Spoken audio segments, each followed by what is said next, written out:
It's time to drink the rich before they drink you.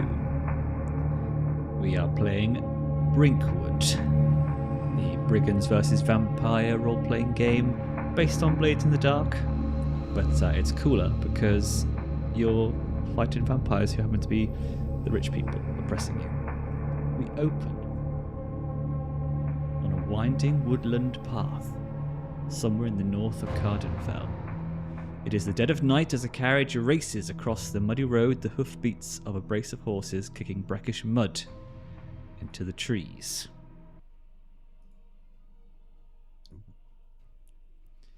A coachman dressed in the livery of a vampire lord urges the horse onward with the crack of the reins, and the beasts whinny as they gallop down the trail. There is no doubt that this carriage and its occupants are pursued, hunted, and that the dark will offer no respite as their pursuers chase them down. Our view shifts to each pursuer in turn, brigands all. What do we see as our view shifts to each brigand in turn? What do we hear? What thoughts pace their mind as they close in, working together to hunt their prey? So who would like to introduce their character first?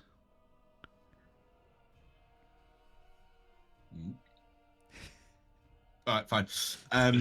The awkward pause. Yeah. Well, the Brinkwood camera pans over to someone who seems an unlikely figure to be as a party of brigands chasing vampires, and you see that this man is a friar, a gaunt figure with cold eyes, and this is Hector, who we may find out more later, but has escaped the clutches or luxury, whichever way you look at it, of a pampered life as a scion of a noble house. Tragedy befell them, of course, and he found himself surviving, thriving as a priest. And I think we actually don't know if he has really truly taken up the faith, or if he is merely using this as a vehicle for his revenge and opportunity for additional birdwatching outings. Oh, this is Hector, by the way.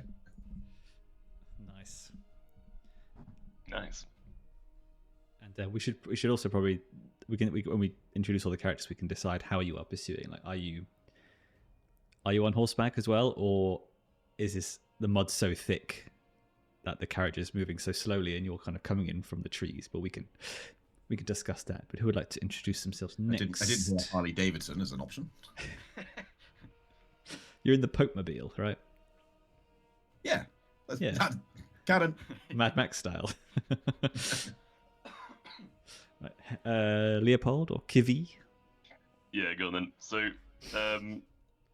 Leopold is an older gentleman. He grew up a peasant, of course, and then became an alchemist with a mentor called Brigand, who kind of taught him everything he knew. Brigand, unfortunately, was in service of a vampire lord, and seeing him tortured over the years as a vampire lord, trying to unearth all of his secrets of alchemy, seeing him tortured for so long, it finally kind of broke Leopold, and he kind of turned away to join the brigands and kind of seek revenge, seeing that would have become his eventual future. Is that your tragedy? Yeah, exactly. So to get out of that horrible future of just being tortured relentlessly by a son of a bitch vampire lord, he went and rebelled. And now he's working with his fellow brigands as a saboteur, kind of aiming to, ambush and uses alchemical knowledge to kind of get the upper hand in fights and whatnot. Nice. And you two are both human?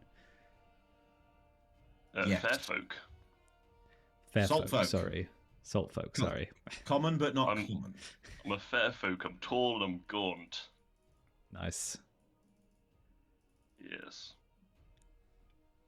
Well, Right, finally Kivi. rounding that out then, the exact opposite, someone short and stocky following up the rear, is a dwarfolk or dwarf. Very bald, lovely thick brown beard, and looks very competent, holding a weapon in hand, chasing down these vampires. He grew up as a cog scamper working in the factories, but as he got a little bit stocky and too large to crawl between all the machines, was conscripted into fighting, and so spent years fighting for the vampires. However, having lost a bunch of allies, he's slowly grown discontent with his position in that and has fled into the forests. In a sense, he claims he's looking for vengeance, looking for a way to start fighting back, but part of it, tragically, is to do with his own survivor's guilt of he's trying to put himself in the middle of constant danger, not feeling guilty for being the one to walk away. Nice. I feel that going first has led me to not give enough richness to my description, and now I feel envious. Yeah, it's there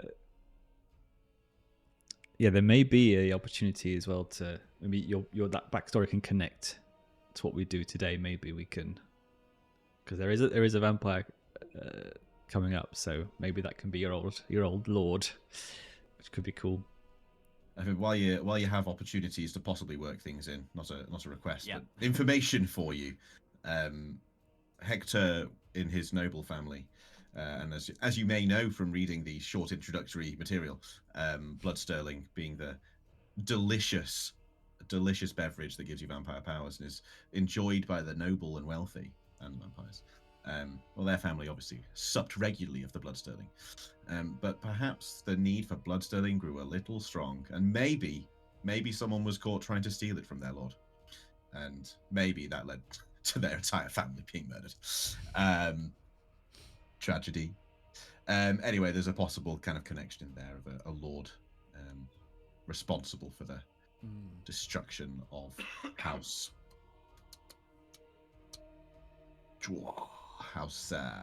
Vincetti.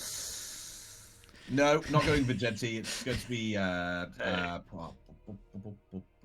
god, why can't I think of any posh sounding house names on the fly? Kirkhampton. Very nice. Oh yes, the Hampton estate. Yeah, We'll work on it. somewhere in the home counties. Yeah. There is a name generator somewhere.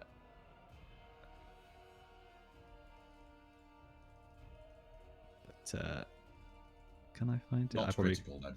Not critical. Cool. Well, and now we must work together to bring down this carriage. So some of you have played Blaze before, so you must remember how these things work. But there's no initiative. You just say what you want to do, and I can let you know if that sounds like you need to roll something, and then you can pick from your skills, and then I'll give you a position and an effect, and you can choose to change the skill if you wish. But it's very much like if you can argue that it makes sense, then it does. But how are you pursuing this carriage? On foot, on horseback? Are you swinging from the trees? What are you doing? Horseback sounds fun, though, doesn't it? Could I say that I've like laid out caltrops or something ahead?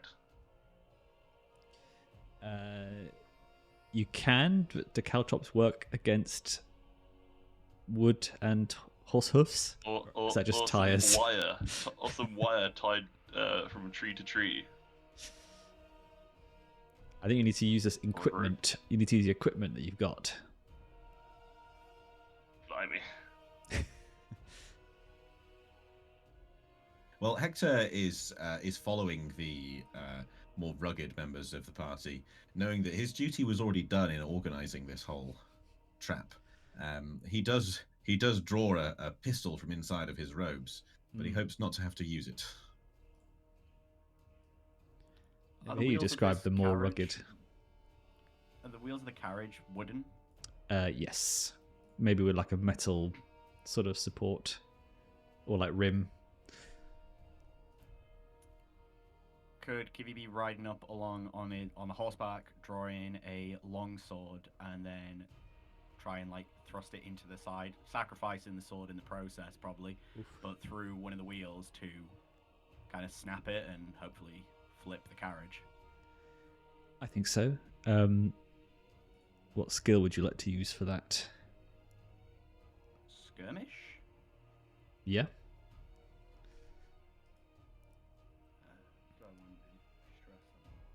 So we'll say it's risk. Let's do the old classic risky standard. See, the position is risky. Yeah, let's go. And the effect is standard, which means if you roll a 4 up, then you should succeed. And let's see if I've correctly worked this. So on this, do I just need to set it to 1 skill check, or however many dice I have in, or is it however many dice I think if I you have in skirmish?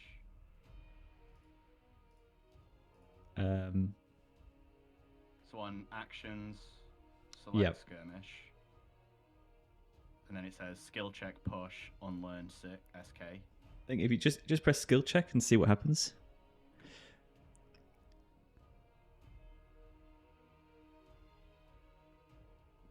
Is that right with 3 dice? Is that right? Yeah, I got 3 3 in pips. skirmish. Yes. Yes. I'm a developer. So Hey, well done. Actually, it occurred that you actually had to build that bit as well. so we can see your highest die was a 6, which is a success. No consequences or anything like that. So you do go up alongside it. You take out your short sword, jam it into some of the spokes, and it clacks.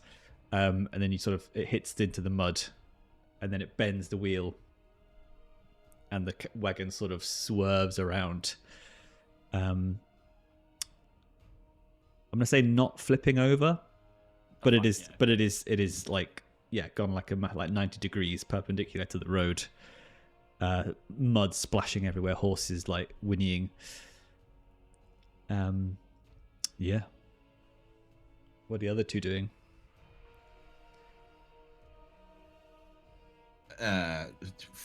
Following. I think having seen the successful action of the more brutish member of the party, a necessary part of the plan. Hector would approach the window of the carriage and the pistol and pull back the curtains a little bit and peer inside, see what's going on, see if everyone's conscious and alive. You see 2 people, also in the garb of a vampire house. It's kind of a green, very bright green color, emerald, you might say. And one is holding, like clutching a sort of a leather case of like papers, and the other one's kind of rubbing their head as they like hit the side of the carriage as it swung around with blood like coming down the side of their head. And they draw swords. Don't love that. And you hear the coachman yelling, "Protect the carriage!" And he gets out a little pistol. Is the coachman a vampire? No. Well, it's not super easy to spot who is a vampire, but it's like a sliding scale as well, isn't it? Really. And obviously, the vampires, a lot of their servants have a bit of the blood to give them a boost. I think Hector would nip back from the window, thinking it's a little risky, and say, "I think those ones are for you. I shall handle the coachman," and point his pistol at the coachman and tell him, "I don't know if you really want to be dying for these today, but I can send you on your way to God sooner than you would like, or you perhaps could walk away from this today."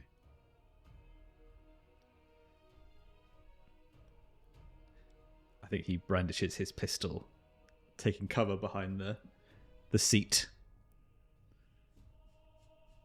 Well, have your way. And he says, "I serve my master, not you brigand scum." Brigand scum. I'm a man of the cloth. I think then Hector will find himself a slightly safer spot than standing in the open, and prepare for an opportunity to put his pistoleering skills to use. Hmm. Okay, so seeing this unfurl, I think Leopold draws a blade from underneath his coat. Stand and deliver! Bastards! Charging the driver as he takes cover.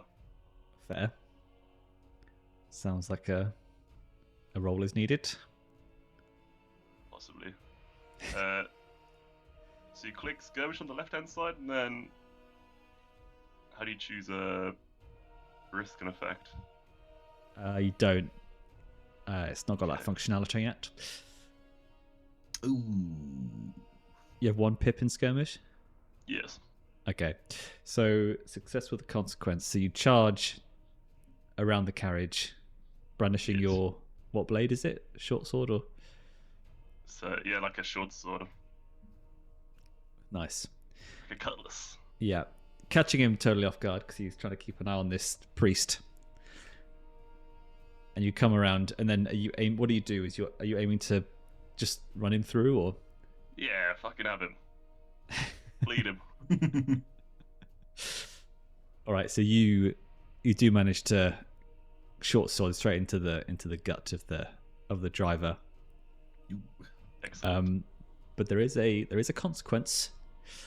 So I'll say that one of the people on the inside of the carriage opens the other side of the door, the other way, the one with the leather case, and you can hear his feet thud into the mud as he gets out and starts to run. And if it's not clear, this is what you what you're after. Chaps, we have a runner. Wait, all right. I think now is the moment that Hector would be waiting for, thinking the coachman is not really the prize here. So from his position behind his tree, he attempts to line up a shot with his one of the few things he took with him from his noble house, a dueling pistol. I suppose that means I have to make a skill roll. Try and shoot them. Preferably, yes. All right. Well, I'm going to do that.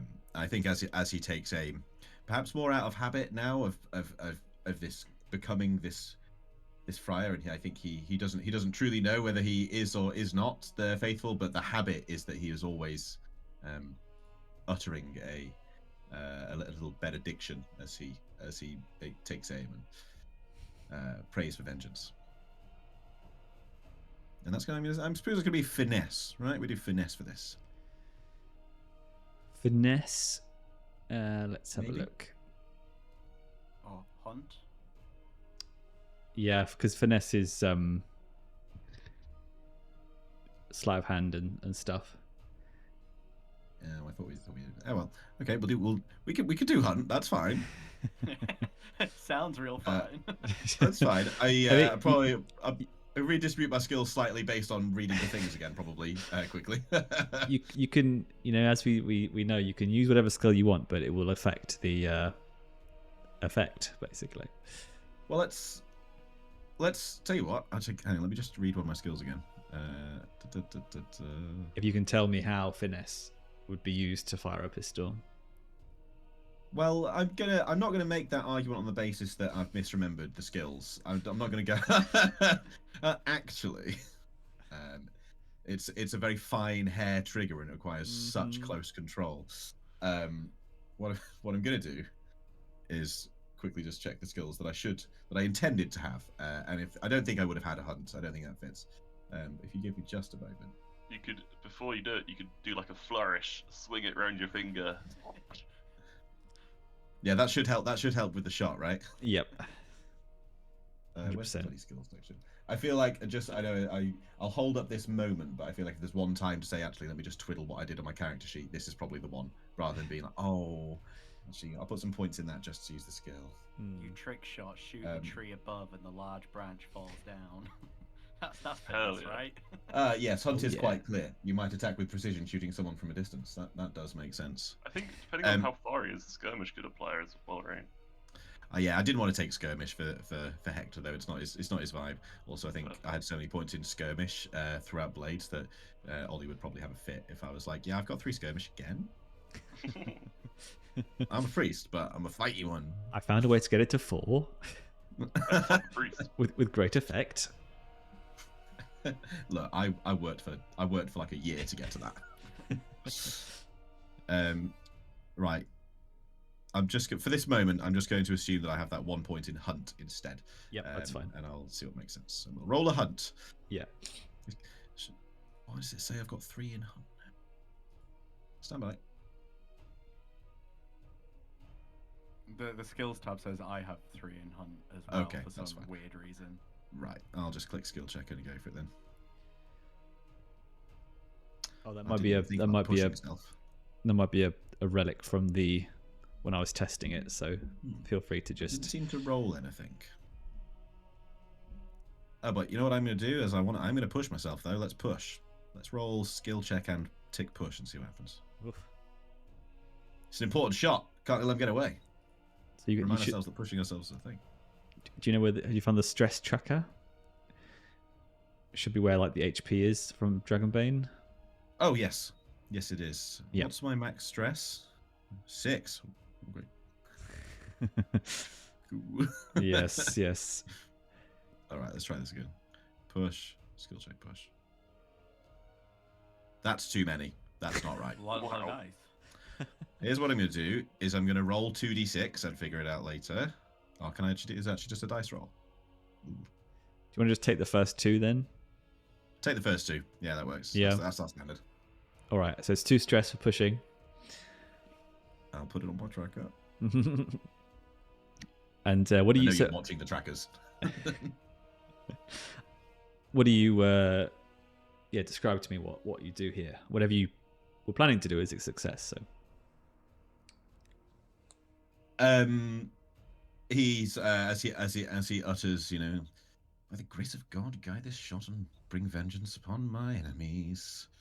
And he takes aim, not as a soldier, but he's aiming for the sort of base of the spine.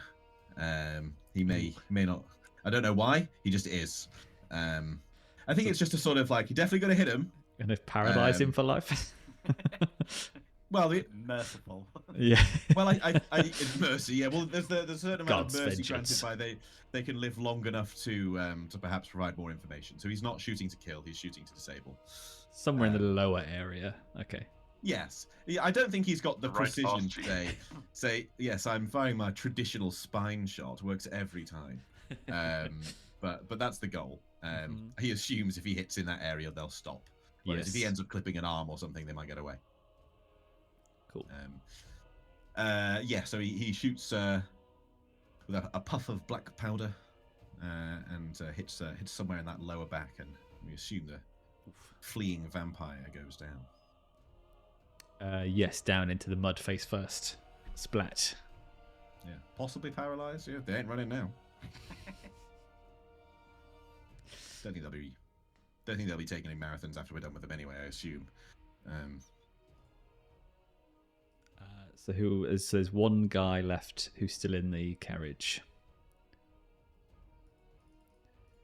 Kivi, Have you've they done any reaction? Have they done anything yet other than just still being in the carriage? not yet. Yeah, and with this system, most of the time enemies can't just attack you. Yeah. It has to be a consequence. But since everyone keeps rolling sixes, they are quite happy to. He's quite happy to sit with his sword inside the carriage. It's time of death since Ollie complained that we're rolling sixes. It's hit early. Reset the clock. I know it's normally quite like hard to tell, and it's obviously on the sliding scale. But if getting close to this one, can I tell whether this guy is more vampire? I think from what Hector saw, they both are wearing the same livery. They both kind of look like. I imagine you've probably done a few of these already, and it's like these kind of messenger courier type people who you've been ambushing before. So probably not very high level combatants. Then would I know from like experience with this? What's the nice way of saying how much of a piece of shit this person is? I can't think of the right way of phrasing it, but like, I'm trying to think how if this bought is in are someone they? I'd want to go, yeah, like actually hurt, or is it like, look, you've clearly lost. We've got what we came for. Do I feel the need to hurt this person, basically? Well, I guess who was the person who used to work for the vampires? Was it you? Me, it would be. Yeah. So you probably know. You probably could sympathise with their position. You know, it's a job, right? It's a way to put a roof over their head and feed their family. You know, at least he's not one of the ones hunting you down or, you know, trying to kill you and stuff like that. So, part of the problem, yes. Is it necessarily their fault? No. I think then I'd just draw a pistol, point at them, and tell them, time to drop the sword. And get down. And just basically put them into a position where they are no threat to us. Nice. I shoot yeah. for command. Yep. And I'll give you a great effect as well for that because, yeah, you've shot his his mates quite easily. Oh no, Oh. he's not gonna like this one. Hey, just like Olly wanted. Can't be rolling sixes for his birthday one shot, you know? Like, It's come on, May. have a little fun.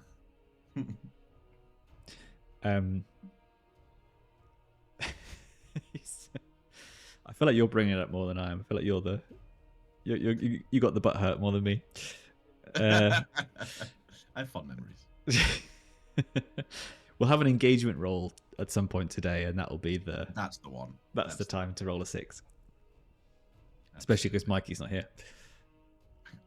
Okay, so you fail actually. So this guy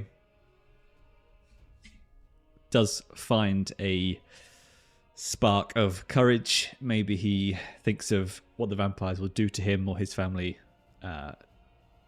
if they find out that he surrendered. And so he goes to strike you, and that is a level 2 harm. Oof. Which I believe just means you take stress in this game. Oh. Let me just double check. Can I resist? You can resist. But more stress? Just one, Or just one stress using bar? the like armor to. Oh, of course. Armor to resist it. You don't remember Milo Fond having heavy armor? Oh, it seems to have slipped my mind. Forget what the chainmail one does because I'm pretty heavily equipped. Nice. Soaks 1 harm, it says, or plus 1 dice to resist. So it goes down to 1 harm, so it takes just one stress for you. I got more stress. Pushing myself.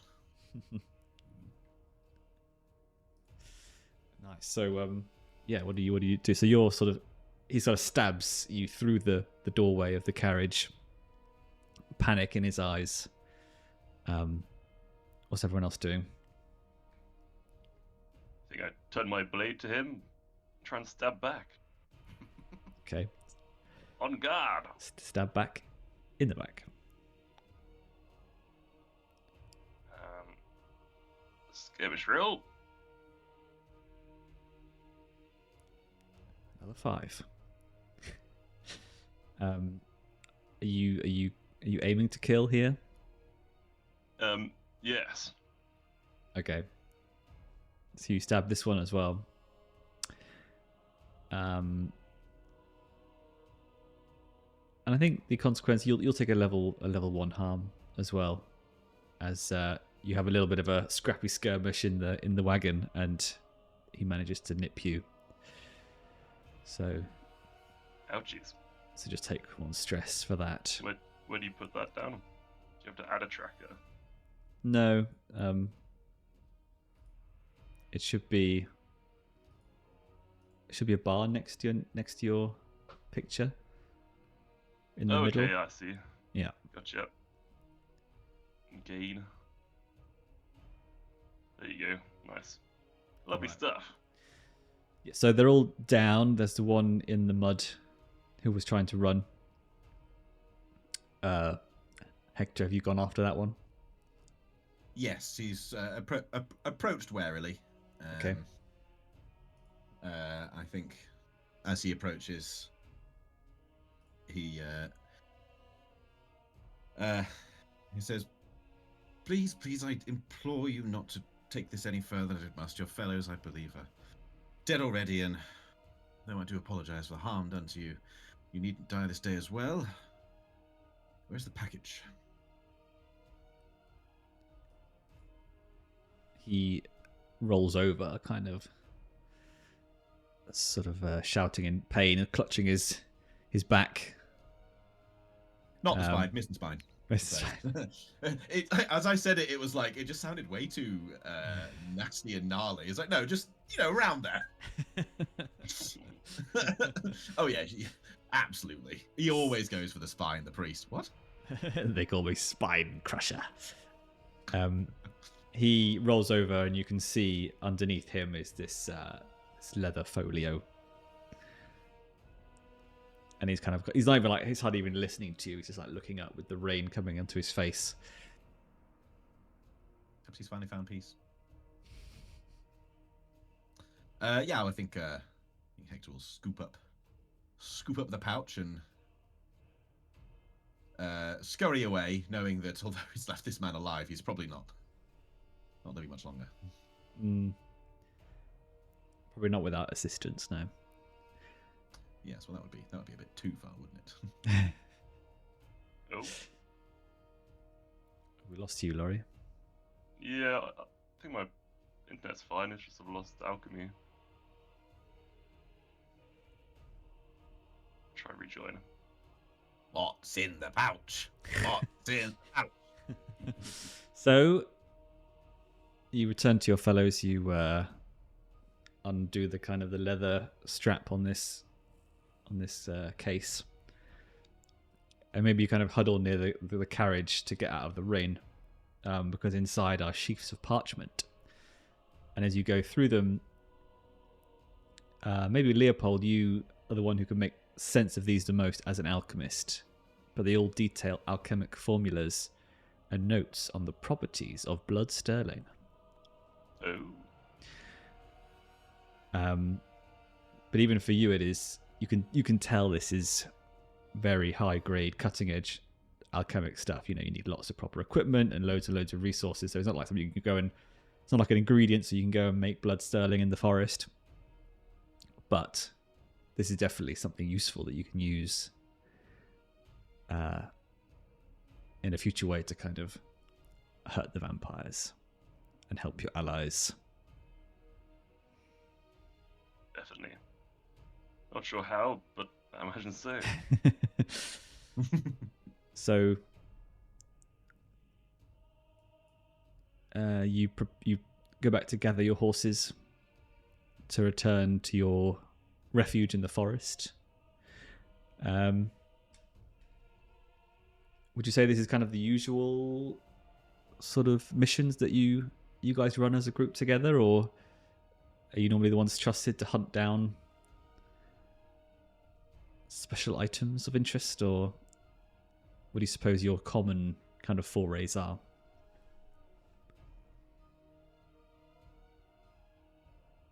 I think probably for Hector, this is a fairly typical sort of operation that would be put together, but it's a little unusual that he might be on it himself, preferring to be, mysteriously, fixing, being a brigand fixer, under the cover of the guise of the church. So it's probably quite a risk for him to have come out on a mission himself. Kivi's definitely the norm. He's the muscle. Just throw him at a target, point him, and he runs and goes and hits things really hard. So these kind of things is where he feels more comfortable. The idea of planning is much less his thing. Maybe you're the one who Hector sends out. Yes, exactly. And Kivi's quite happy with that position. He knows it's what he's good at. Yeah. Maybe this one was a bit more. Maybe the sort of the intel you got, Hector, was that it was quite important, quite valuable. Yeah. So you were like, I probably should come for this one. Yeah, exactly. I think Leopold is a mixture of the two somewhat. I think he likes to plan and prepare, kind of working out best strategy, but then he does get that pull of adventure and, that action. He wants to go out and do. As he's proved now, he's stabbed a couple fellas, so limber up the loins. Nice. I didn't do any of the killing today. Yeah, how does Kivi feel about that? He stopped the carriage. He counts that as that's a bigger target. So really, in the grand scheme of it, he wins. That counts as 10. Still only counts as 1. Nice. Well, you slink back into the woodland. The horses whinnying and maybe the cries of that man who were left alive following you. And after a couple of hours, you find yourself deep in the forest.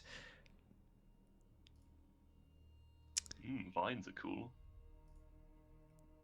Yeah, they don't really fit the snowy scene, but it's kind of cool.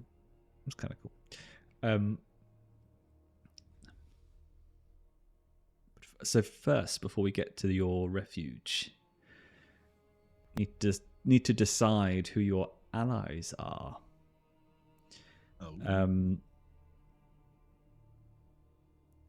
As they this sort of group of people come with you as you make your way towards the refuge, who have also been on maybe a different mission themselves or returning to see what you have sort of accomplished. The woods, as you walk through them, contort and bend, allowing you passage. And your allies follow. Their faces a mix of awe and fear. But who are they? And you can pick from Fletchers, Stokers, or Diggers. So Fletchers are bowmakers, artisans, spies, persecuted for practicing the forbidden martial art of archery. Is it? It makes sense, I think, because an arrow of ashwood is basically like the wooden stake, but the ultimate vampire killer, isn't it? Yeah. Are they perhaps the Stokers, who are radicals clad in zeal and fury, wielding bombs as well as rhetoric?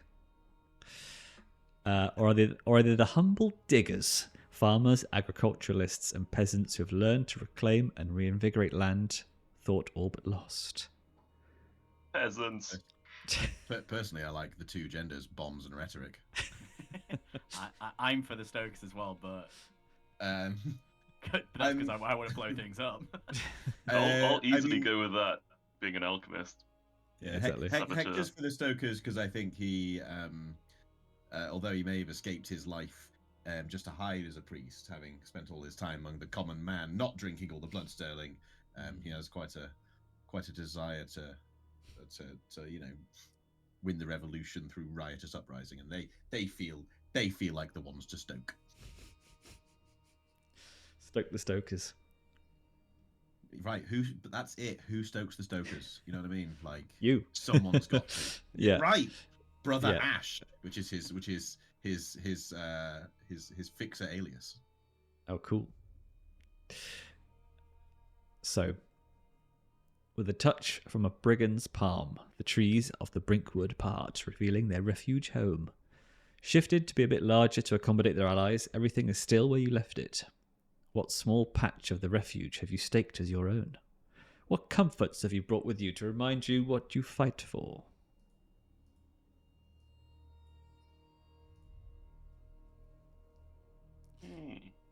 Anyone got a cool idea of what their little part of the camp looks like, or? Well, it's never going to be that cool for the priest, is it? So I'm kind of looking at you guys. I think Kivi's be fairly basic.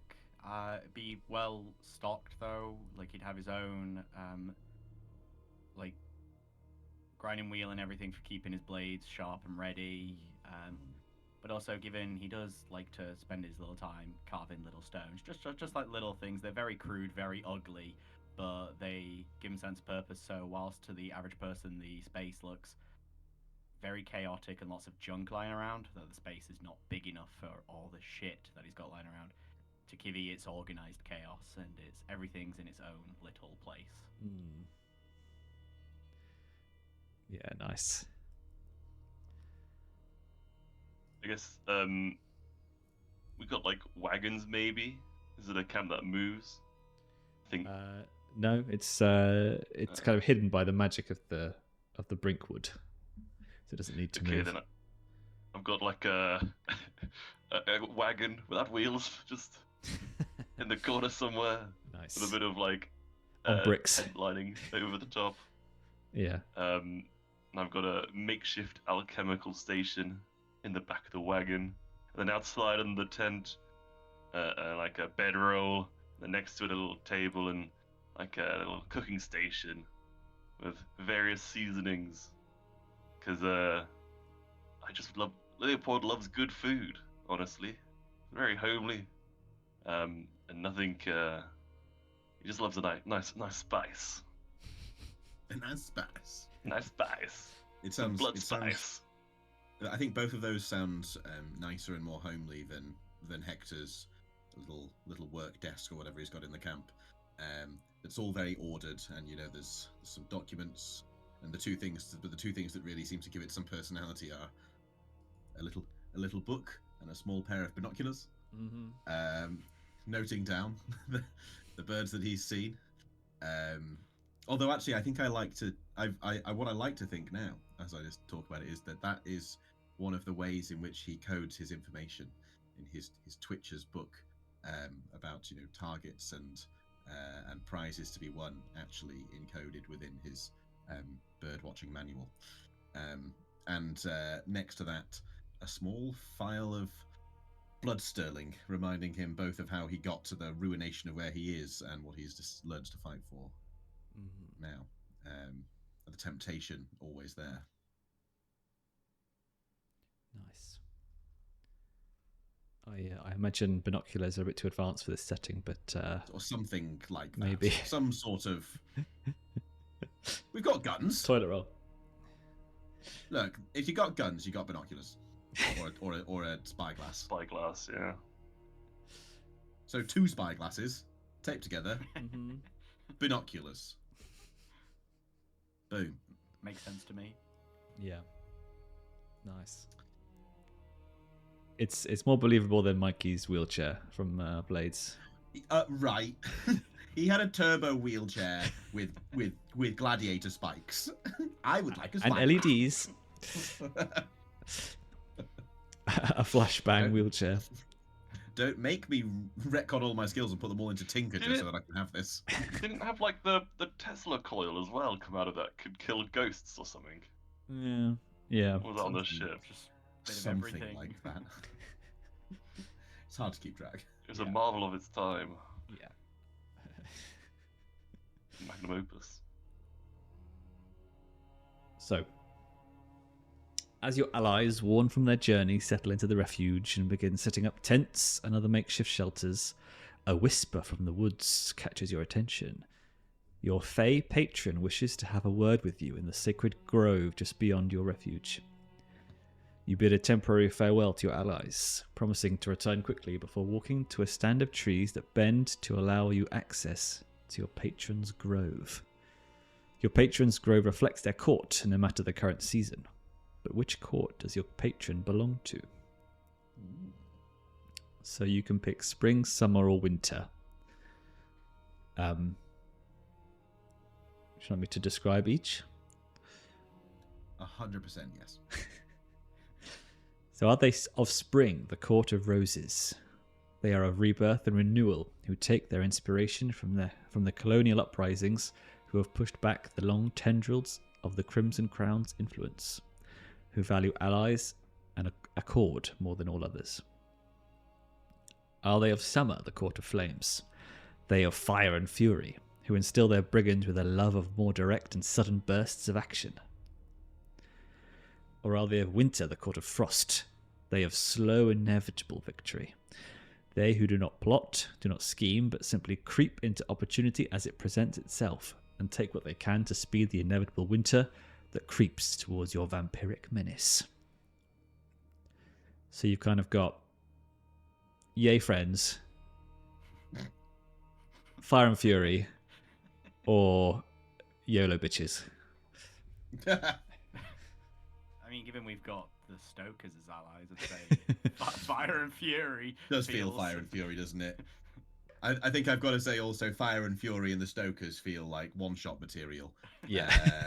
You know what I mean? We're gonna go blow shit up. Yeah. What I was thinking on is actually we could be the slow creeping death, and by the end of the session, nobody'll know. Yeah. Cool. So the grove of your patron is maybe it looks like this kind of wintry earth. As you go into the grove, it's suddenly like stepping into a pleasant, warm forest grove with plenty of flowers and the sound of bees, perhaps. Some ambient bee noises, please. I mean, all right. And your Fae Patron, the one who gave you the masks in the first place, the one who is giving their power to help you fight against the vampires, stands before you. And I've got 3 questions about them. You can do one question each, or you can all workshop each question, but it is, what roughly do they look like? What do they wear? And what does their voice sound like?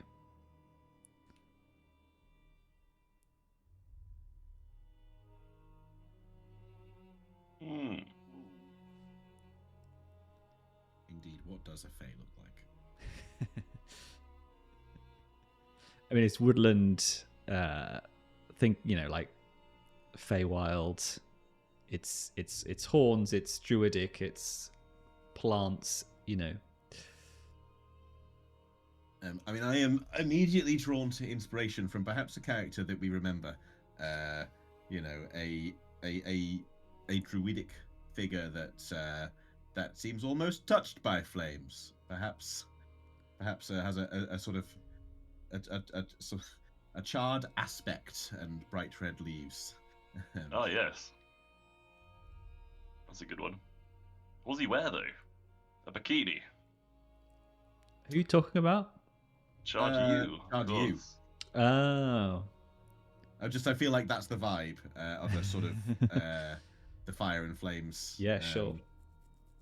He's like a burning tree, an angry burning tree. Maybe not burning, but like looks smoky and fiery. Yeah. Smouldering. I think it fits the bill. Always smouldering. Wrong brief. You can say like the Avatar of Cain. Yeah. Maybe their skin is sort of on show, and it's kind of an earthy fire to it. And he speaks like Or Smaug. like burning cold. Sounds like Smaug. I could try and do that. Get out the He's quite big, Cumberbatch. isn't he? Really Yeah. moving. Do you think this guy's quite big? I mean, you sort of see him moving through the trees on the border of the grove as he approaches. Maybe the trees bending in his wake. I'd imagine not like Avatar of Cain, but maybe more like a 10-footer space marine kind of size. Have you been to the Feywild? I'd like for the voice to sound like your best embodiment of burning embers. I feel like that's not actually that bad a brief. What? Just crackle? No, you apply some literary creativity to it. You don't actually have to crackle. Just pop and crackle. Low and rumbling and forever there. Okay, fine. And Some then, crackle also. and in terms of sort of the garments that they appear to be wearing, I mean, is it more like armor, or is it cloaks, or like black robes with like bits of like flames that periodically flicker in various parts, like little embers? Nice. Pretty cool. I'm seeing like Hades from Disney's Hercules, but more red. That is exactly what I was going with in my head just now. Yeah. He just thumbs up with the flames.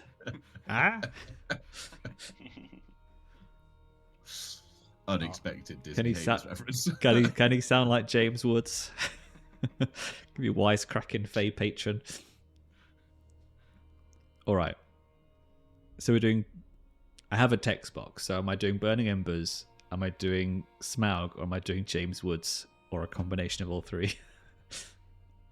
All three. I mean, a combination of all three sounds brilliant. Yeah. This is your moment.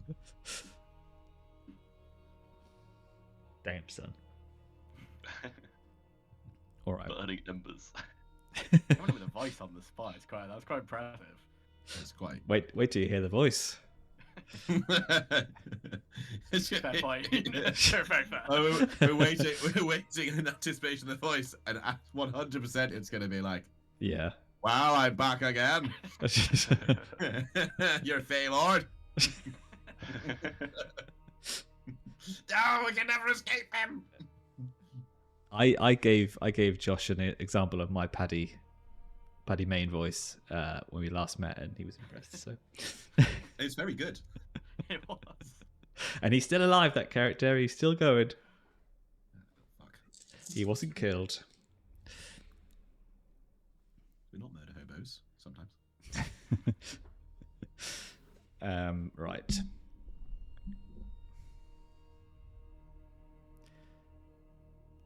Ah, my friends. Come, sit. Have you eaten yet? What do you humans eat again? Bark? Sunlight? I have plenty of both, if you like. I am sure you have much news to share, eh? New allies join us, we grow. Day by day. Good, good. They are welcome to the Brinkwood. I'll instruct my fellows not to lead them into unending mazes or to send wild beasts to tear them asunder. But more importantly, I have my own news to share. A few sprites have whispered to me of an opportunity not too far from here. The village of Flaypool, do you know it? A place of wondrous colour, my friends tell me, though the folk there seem a bit sad. My friends whisper to me of blood that isn't blood, a great river of it that stains the earth beneath it. Blood that isn't blood, blood that may poison vampires foolish enough to drink it. What do you think, eh? A clever opportunity, isn't it? Perhaps your new friends can help you devise a way to help us trick some vampires into drinking this blood not blood. So, what you know of Flaypool, the place he refers to is... Sounds nice. Huh? Sounds nice. Yeah, so it's a it's like a textile town where they dye a lot of stuff. They make clothes and things.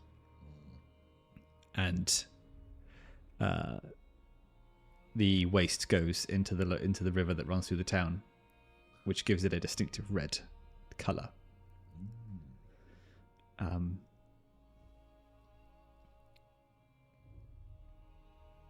So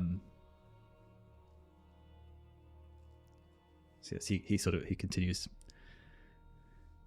The Red Flow, yes, I've heard of it.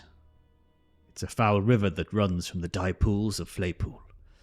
Perhaps it gives the village its name. I suppose it could be confused for blood if mixed properly. Maybe with blood sterling or some other concoction. There is a great deal of iron within it, and while the bloodsuckers consider themselves connoisseurs of blood, small doses may slip past their senses. We don't have many people in Flaypool, but we have a few potential allies you could reach out to.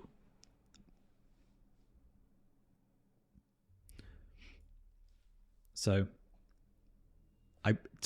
what I think is the idea is basically watering down, making like fake blood that's watered down, blood sterling, so the vampires lose their power for a time.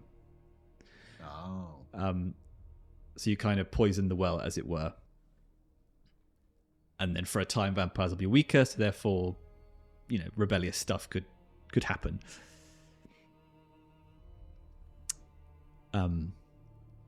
But you would need to be able to find a way to mix this with blood sterling. And, oh look, you've got these alchemical details which could help as well. And then find a way to somehow enter it into the vampire supply chain. So he details... Well, actually, I think that is when he sort of tells you to go and speak to your allies, the Stokers, who can give you more information on who you could reach out to in Flaypool. But is there anything you wish to say to your Fae Patron?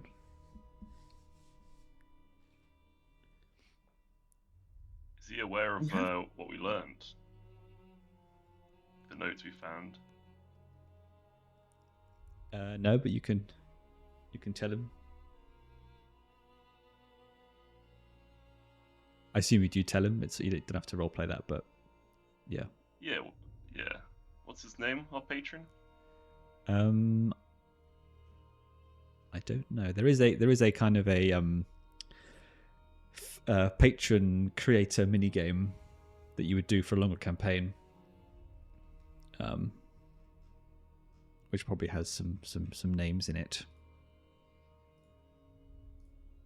Let's call him. Should we go with Chard Yu? That sounds like a cool name. It is still a cool name. It's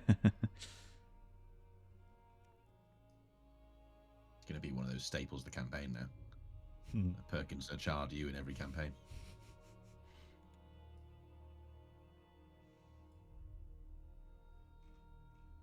Yeah, when's Perkins going to show up? Imagine in the camp.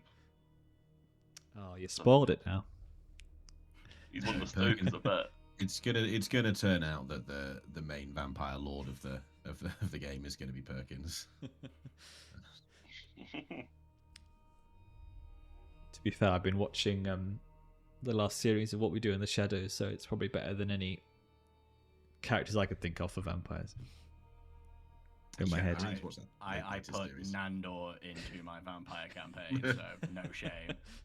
He was a primogen to the head of a clan. It was very hard to take that one seriously. I think it's perfect. I'd be pleased. Such a good character. There's lots of pillaging and probably less immersion breaking than Laszlo, though. Yeah, I just couldn't do the voice justice. So yeah. There was watching one this morning, and he's like building a Frankenstein's monster, and he's got like a hand on his desk, and he's like running electricity through it, and the other characters keep coming in and being like, Laszlo, could you get your wanking machine off the table, please? He's like, not for wanking.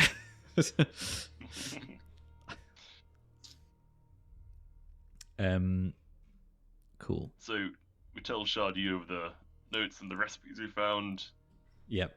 Maybe we have a discussion of how we could create the blood, and then once we find this alchemical we're after, we could imbue that, and that could be the start of the plan, maybe. Yeah. Or assist in some way. Yeah. I think his burning coal eyes glow brighter as you speak. He's like, yes, this sounds promising. I trust you to do what is necessary. We will help the people of Flaypool stand up to their oppressors.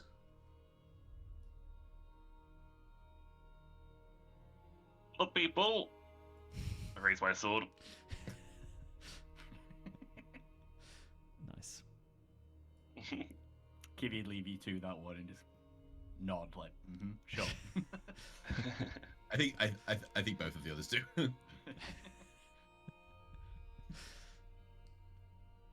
Cool. So you leave the grove, go back to the chilly Brinkwood, and you go talk to the lead stoker.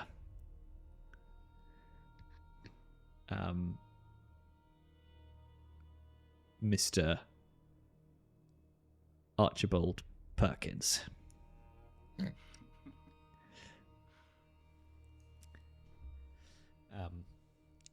And he says,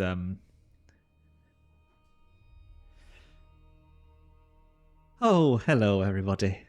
I heard you might be off to Flaypool. Used to live there myself. Used to stoke a bit of anger there sometimes. I can fill you in on the important players of that town. Lot of resentment there, a lot of anger. Oh yes."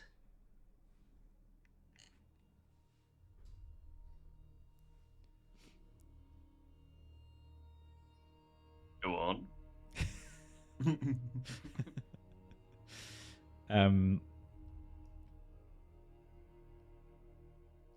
So he tells you of 3 individuals who are of importance to Flaypool and your mission. He says, well, first of all, we've got Envel Godest. He runs the guild hall in the Drip Market. He's a guilder man, or at least friendly with them. No friend to the vampires, that's for sure. He makes sure the Dyers get a fair price for their work. Does what he can to keep the Dyers Guild intact. A reasonable man, almost to a fault. I'll put the names in the chat as well. Oh no, go away. That's for the best. Oh wait, that's my notes. In the journal. So that's the guilder. Who else do we have? Oh yes, if you're looking for trouble, then I'd suggest Arzela. She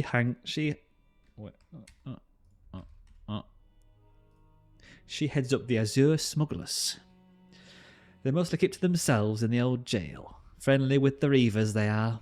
Had some run-ins with the Albatross out near Fell's Hollow, and I heard they'll held their own. They're criminals, of course, but they're smugglers, which I suppose is the best type of criminal to work with.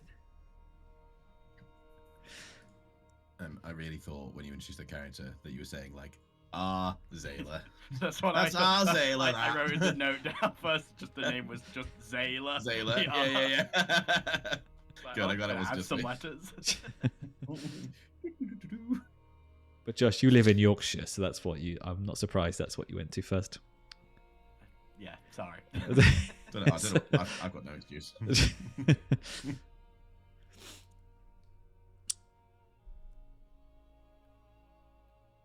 And then if you're really desperate for contacts, if the first 2 let you down, then I suppose you could talk to old Green Teeth.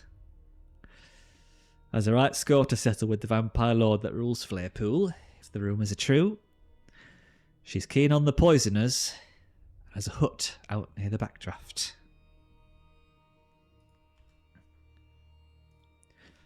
A word of caution, though, if you don't mind me saying, all three of them aren't terribly keen on each other, and they aren't likely to work together. Old bad blood in Flaypool. You'll understand if you go there. Sounds like a very nice trip out. Lots of bad blood, fake blood.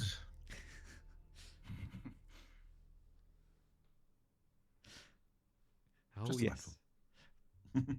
Bad blood, fake blood, real blood, sterling blood.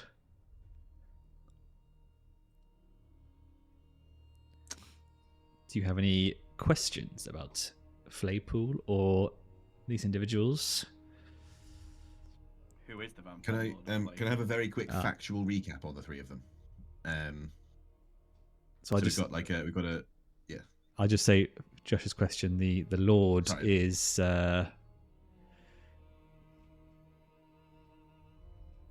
dum. I want to get this right. The Master of Emerald.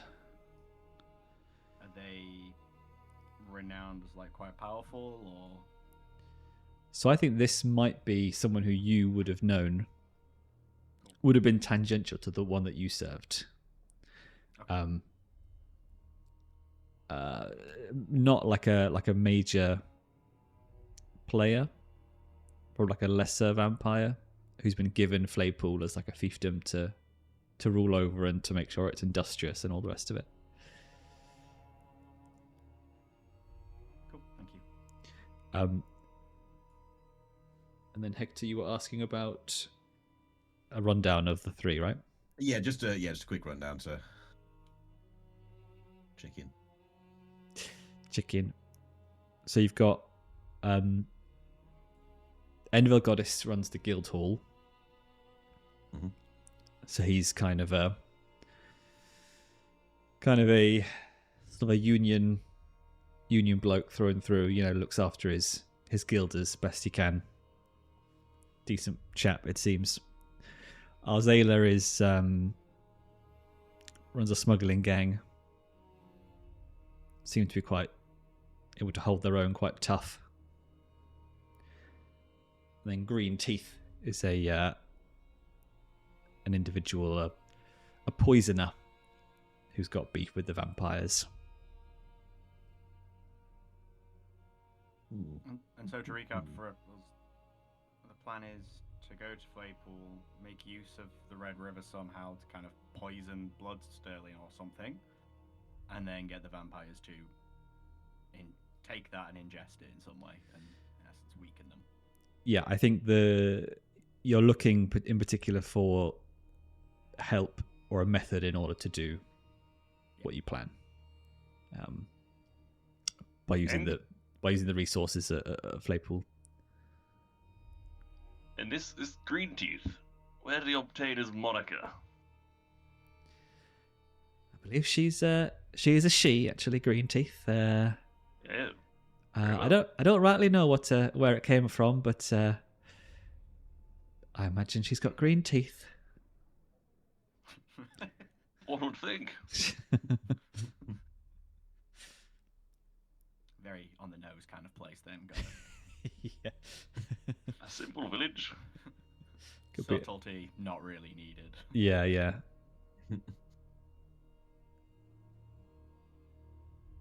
Well, all seem strong options, but I must say the area I feel we may lack the expertise is getting these vampires to actually take the bloody stuff.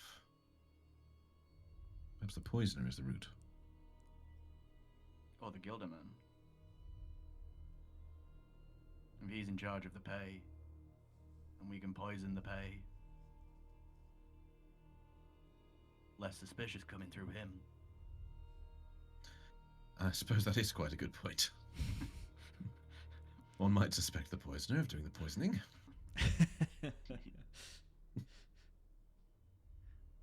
It would make for an easy scapegoat for our operation.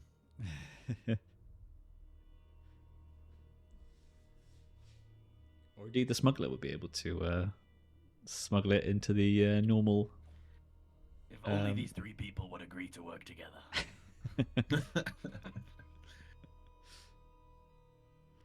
There could Surely be the struggle against their vampires would be significantly easier if anyone was willing to unite. Yeah. But such is our plight. where there's a will, there's a way. Says Where man hath a Perkins.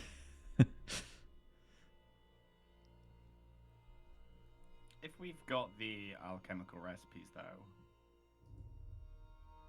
surely we don't need green teeth as much if we have Yeah. stokers in the camp, I'd assume, and we already have our own alchemist.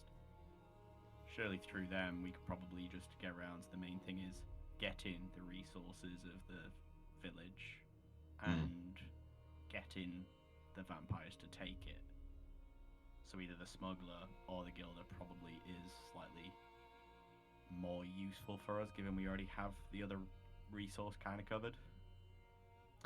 I like the gilder option. I think Hector also probably quite likes the operating sort of in plain sight route as well, rather than the the poisoner and the smugglers who, like, once they're uncovered are, like, quite common, maybe perhaps commonly known for their role somewhat. You said with the Arzela, she's friends with the Reavers. I think she's had encounters with them. Who are the Reavers?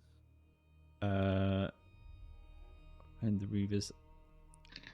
Well, let me see if they are. They might just be another faction. I imagine a more kind of fighty faction. Oh, sold, right. Change plans. Should have started with that one. Reavers. Okay, well, you know what? Actually, I'm going to flip it and say the Reavers. Oh no, friendly with the Reavers. Yeah, you're right. So I'm going to say, yeah, they're another group, like another rebellion group, I imagine. Like Firefly kind of Reavers, or not? 'Cause, Hey. like, very different if I want to work with them. Yeah. I think we wouldn't necessarily have to work with them, but I think they are probably like a group of rebels who, do a lot of raiding and pillaging, basically. They're like Saw Gerrera's lot in Andor. Very like smash and grab. Yeah, the very militant end of Exactly, revolution. that's the word, yeah. Not the subtle arts. Any rebellion faction whose first word is pillage can bring some problems. Pillage. Bugalit. Coming from the people working with the arsonists, Yeah. Yeah, well, yeah. Yeah, we didn't see anyone die. We just, we just put that bomb there. Right? That's Whether definitely, we heard them is a different matter. Yeah, that's on the bomb. I just put the pieces together. So we're the victim blamers. Got it. Yeah. Gaslight our way well, to maybe- rebellion. Yeah, maybe they shouldn't have been standing next to that bomb in the first place. Tough luck. Yeah. All right. So, and you can talk to all 3 of them, by the way. That's totally fine. Just see what they have to say, so you can get more information. And there is a cool role you can do when you travel. We won't do it now because it's not really that sort of important to do it on a one shot. But it's quite cool because if you get a good travel roll, it's like a teamwork roll, and you can get +1 dice on your engagement if you're like on the way to a foray, which is cool. In a affect your engagement negatively as well? Yep. Fuck it up. Okay. Yeah. But it's a teamwork roll, Said which with we. such a smile, actually. Can it affect our engagement negatively? Yes. Yes. But as we know, teamwork rolls never fail. So Confirmed. yeah. But yes, after maybe a day of traveling, you come to Flaypool.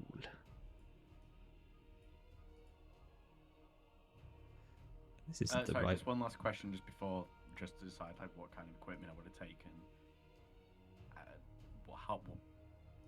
What kind of resistance would we be looking at? Like, is it a well garrisoned kind of town, or is it just a small garrison there?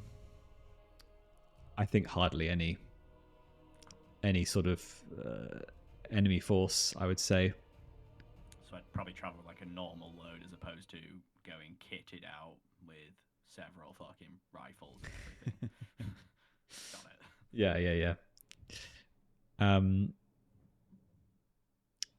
Yes, it's not technically a foray, so you don't need to choose the load. But yeah, you can say like you're not. Yeah, it's not just thinking ahead for Yeah. things inevitably go boom. I don't know what you mean.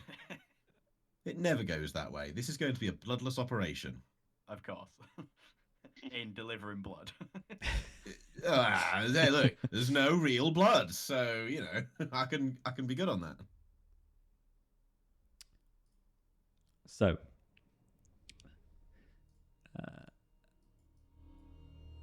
you smell Flaypool before you see it. A terrible acrid scent wafts on the breeze, making you gag and retch until you remember some vinegar-soaked rags your allies prepared for you. Wrapping them over your faces make the stench bearable, though it only worsens as you approach the village. The few scattered trees in your approach are dead, though they, along with the rest of the landscape, are strangely beautiful. The trees, grass, and even the dirt are flecked with bits of colour, hues of dye that blend and mix into small muddy pools in your footprints as the ground turns into muck beneath your boots. As you crest a hill, you see Flaypool laid out below you.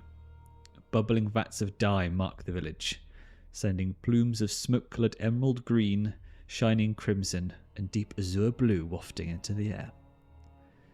You see a few of the landmarks of which your allies spoke.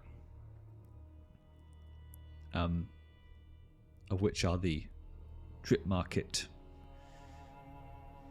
the old jail, the backdraft, and finally the red flow, a long wound of a river that drains off from the vats and winds through the entire village before petering off into a distant delta near the sea, at least 12 miles away. And in the distance, several miles removed from the village, you see a palatial manor, overgrown with ivy and vines. Perhaps the home of the elusive master in Emerald?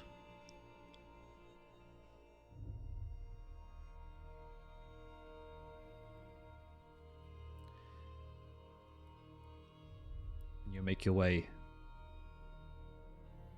into Flaypool. And you see the folk of the village dress themselves in sturdy coats and linens, wear masks of soaked cloth and heavy brass goggles. Their clothes and what little of their skin is exposed is flecked with the dyes they live and work around. Likewise, the buildings are radiant with colour. Some row houses are painted in bright, pleasing colours, likely one of the Countess's many beautification projects. The Countess being one of the super vampires who rules the land. The grime and discordant flecks of dye tarnish them. Likewise, statues and strange twisting structures dot the landscape. Many of the structures appear to have had a purpose once, though all lack some key detail, be it a door, a roof, or some other critical component to make them useful. As if the fickleness of the Countess was passed on to her architects.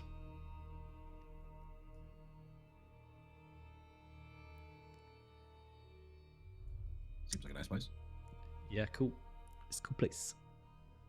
It's like Stockport. So, bit of Northwest humour for you there. So definitely gonna have to get you one of those tote bags that says Stockport isn't shit on it. I see it all the time. It's good branding. I saw one only yesterday. Is it good branding?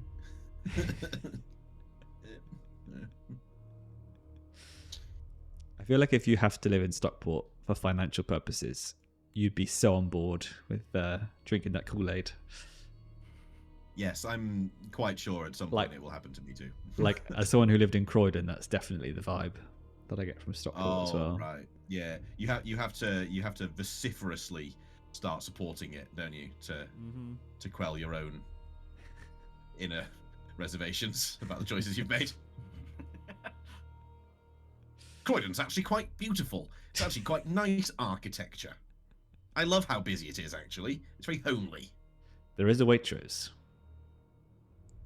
You know what? We don't have a Waitrose in Manchester. Like, what the fuck? We do in... I was there last weekend. Wilmslow. Yes, indeed. The Greater affluent Manchester, suburb in which I grew up. Yeah. I actually worked at that Waitrose. No way. And you just said there wasn't one in Manchester. It's not in Manchester. It's a town in Cheshire. It's in a different county. Yeah. People in Wilmslow might say they were from Manchester. Yes. To people who do not know. Yes. But because you live in Ancoats, if you can't walk to it, then it's not in Manchester. That is correct. Yes. Makes sense. I mean, I know that it's a snooty comment, but I'm on board with it. It's a fact.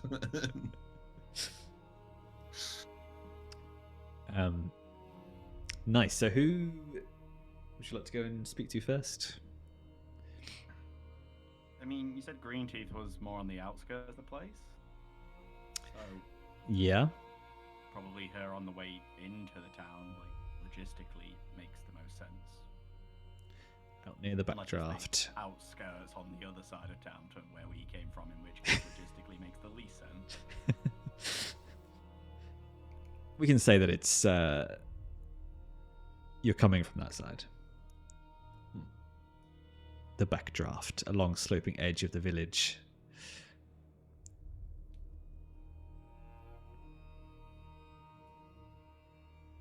So, from above, the backdraft is strangely beautiful, as its colours twist together in a prismatic miasma, but the wafting fumes of dye make you wary to stray too close. On just the outer periphery of the slope down to the backdraft, you see a small hut tinted a sickly greenish hue by its proximity to the acrid smoke. The dwelling of old Greenteeth, if the rumours are to be believed. You catch sight of the hag herself as you approach, muttering to herself and poking at the dirt with a long, dirty cane. After a moment, she reaches into the loamy soil and pulls out a strange twist of roots. Bile root. Only thing that'll grow in this bloody soil. Ruinous poison, she mutters, mostly to herself in a hoarse, scraggly voice. She turns to you with a grunt, fixing you with a mean eye. Ah, you lot have come then. Well, come on, come in. Come out of the smoke before it eats you up from the inside. She laughs at the thought of your insides liquefying and gestures with a cane towards the door. Sounds I love that like she a made herself lovely laugh with that. person.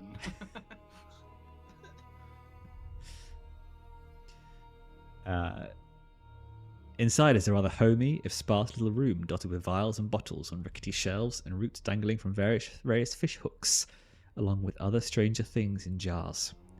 As you enter, she shucks off her cloak, revealing her mottled green skin beneath.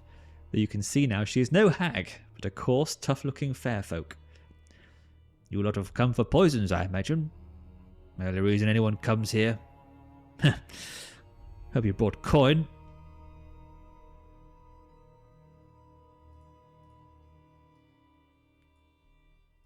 How much do you want to reveal to her? Yeah.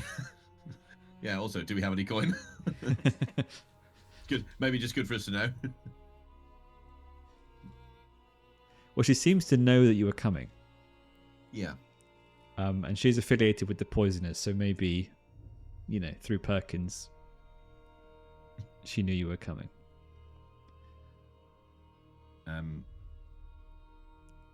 Seems that you are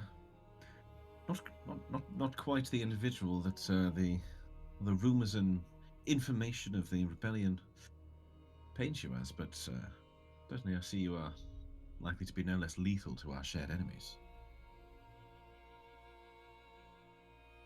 Perhaps the opportunity for coin here truly is vengeance, and agreements can be reached perhaps for your support if our goals turn out to align. She falls into an armchair, plumes of dust.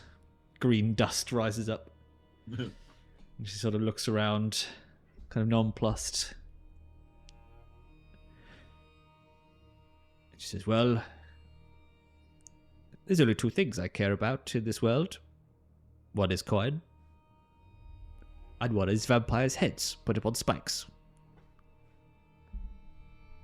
Would you be able to provide me with either? Definitely. The latter. Our little pockets turning out moment. She sees you, Kivi, as if for the first time maybe you were like behind the other taller folk. And she sort of smiles at you and goes, ah, Kavar folk. Very hardy. I knew a Kavar folk once. He was also a vampire killer of renown. So tell me, you must have come with some sort of plan, or at least a target.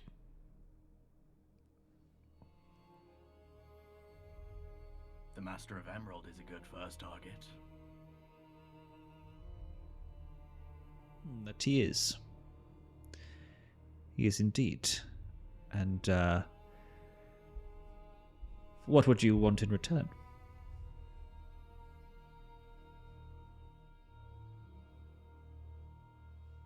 Help getting a new weapon into his possession.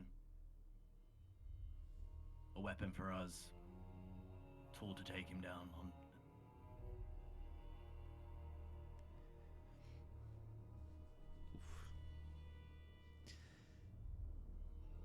Maybe roll me something. Oh shit. Should have left this to the people with more face skills. This is what happens every time, no matter which side of the fence you're on. You're either the face that's got nothing to say, or you're the not face who's gone, oh, bollocks. Bloody bollocks. Yeah, every time. Can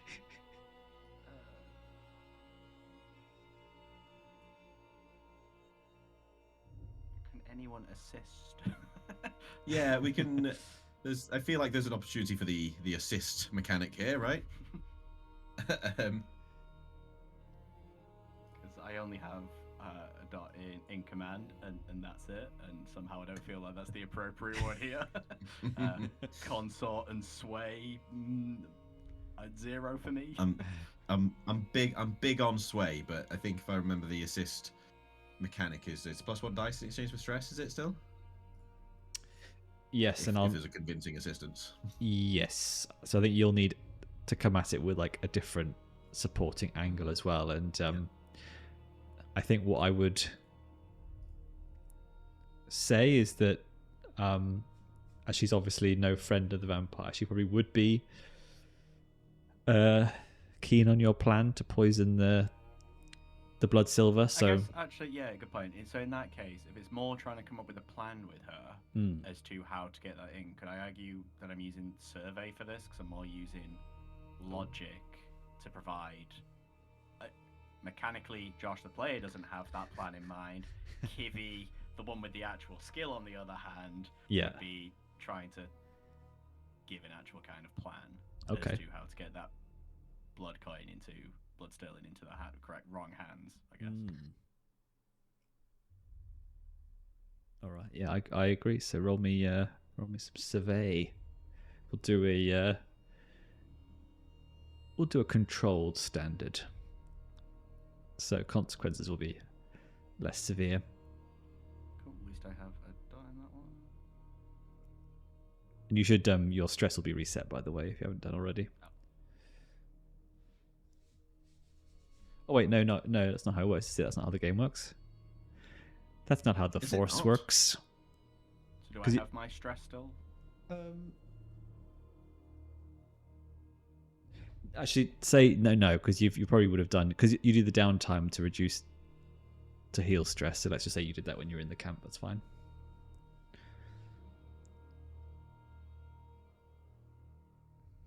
I'm pressing it, but it doesn't seem to be rolling anything.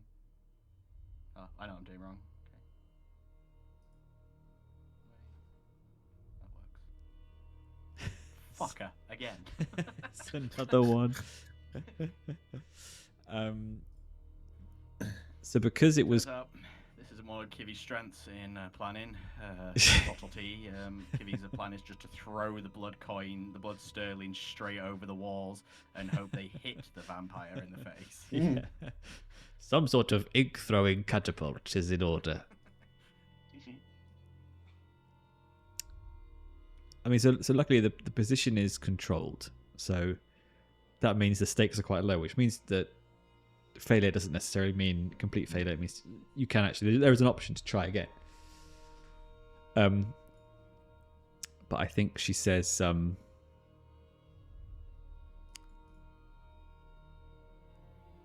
when you sort of discuss the plan, she says if you can take the head of the Master of Emerald, then I will be able to do the poisoning of the blood silver as you plan.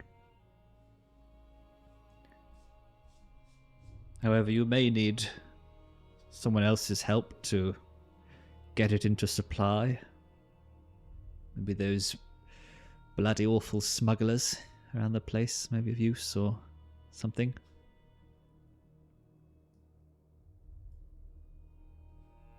So she offers useful advice, just thinks I'm a complete idiot at the same time. You know, I'm happy with that. I'm resolved. Yeah, I think she. Suppose we'd best be heading on into town then. I would say.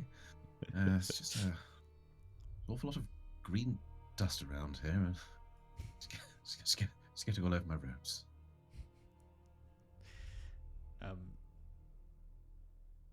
She smiles at that, and you see her gums are green, not her teeth, actually. I think as turning to leave, Hector will just say, I suppose we must always be aware that not all of the rumors are true. And we bid you farewell.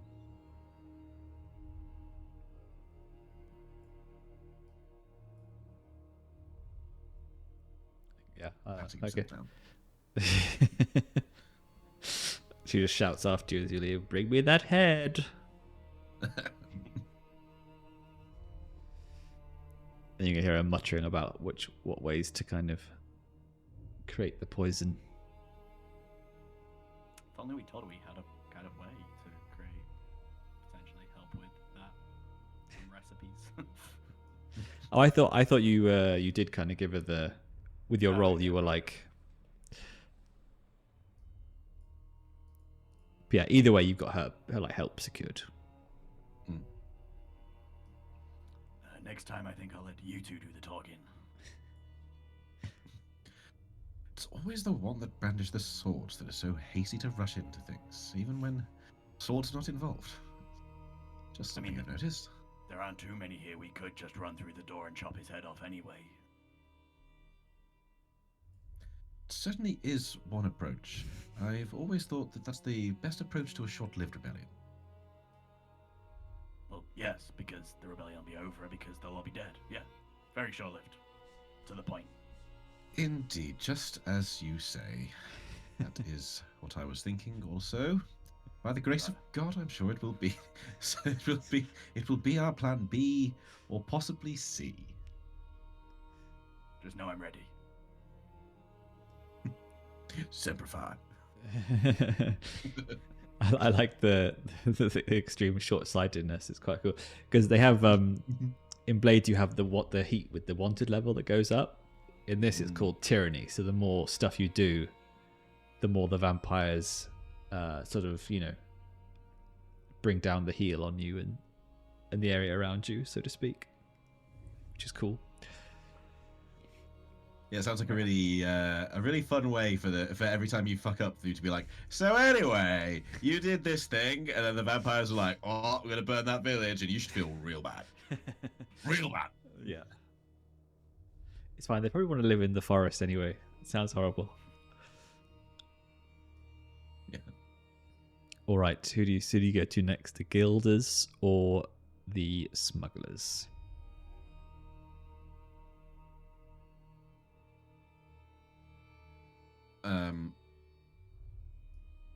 Who do we feel's the? I mean, she said we should talk to the smugglers. Maybe we follow her advice. Before we settle on maybe the most important one to us, the guild.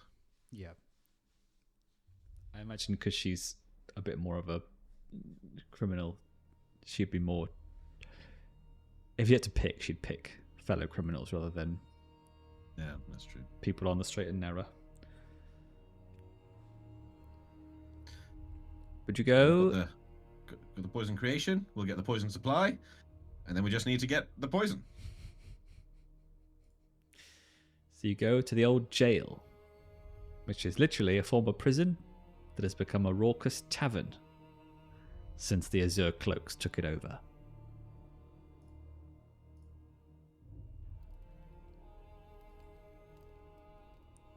Burst of laughter is heard from within as a drunk stumbles out the front and retches into a gutter of swirling dye. Inside you see the folk of Flaypool engaged in merriment, drinking, singing, and most significantly, gambling. You see that most folk have removed the heavy cloaks and gloves they typically wear, revealing skin mottled and dyed in much the same way as everything else. At the centre table, a group of blue cloaks throw dice with a large, burly-looking lone fang. The lone fang throws the dice, and a mocking jeer goes up from the crowd at the result. The unlucky vampire servant slams his fist on the table in rage. Curse you, Azela! You load your dice, I know it! You ruled the day you cheated, the bone thrower! You'll all rue it! And he barges past you and stalks out the building. And a lone fang is a servant of a vampire who has a bit of vampire blood. I was curious about that because I have one of those as a contact. Oh, cool. Which I don't know if it fits in this context. But Hector has a lone fang who was charged with his protection as a scion of a noble house, and is potentially now got a strange conflict of interest where, but perhaps someone who's more interested in their role as the protector than the vampire establishment. So that'd be kind of interesting. But maybe not this random one in the tavern. Yeah, that'd be. Yeah, that'd be convenient.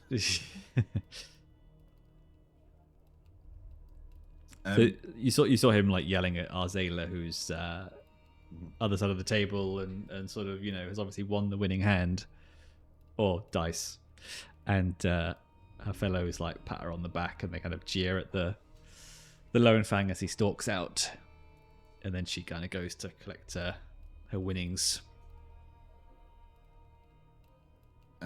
I think Hector would just slide into the missing seat. DMs.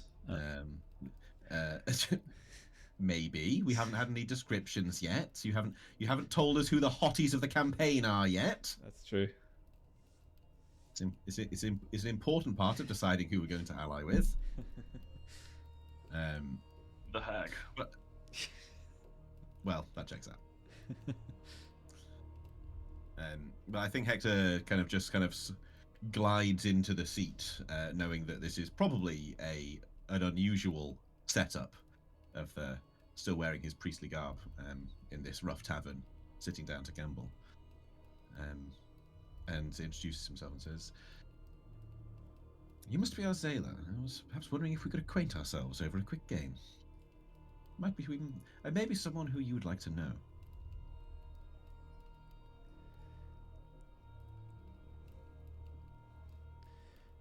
Do you look like a priest, a friar still, or not? Yes. Okay, so she. I think as part of the way he operates is he is still functioning as a priest while being a brigand, because that's part of how he's able to meet and do clandestine stuff. I see. It's actually a really good like RPG character base for someone who's in fingers in pies. You know what I mean? Yeah, yeah. Come to the confession box. He's a priest, man. It's Friar Tuck, right? Oh yes, well this is Brother Ash, but you know you can say I've sold him a Friar Tuck if you like. Or also every criminal mastermind show there's always a priest in there somewhere, isn't there? Every time. Yeah. Yes, that's true. But yeah, he still looks like a priest, so he certainly looks out of place. But... Or the friar from Van Helsing with Faramir. Yes, that really judged. It's like the only other thing he's done as well. And 300. Really threw me for a loop. And 300. Yeah, 300 is actually very good. It's fair. It's two out of 3. Not bad. So and he's Australian. Really throws me as well. I know actors like are actors, right? It's cool, but does it just seem off? He has a certain twinge in his acting. So Azela gives you the once over. She looks at your friar robes.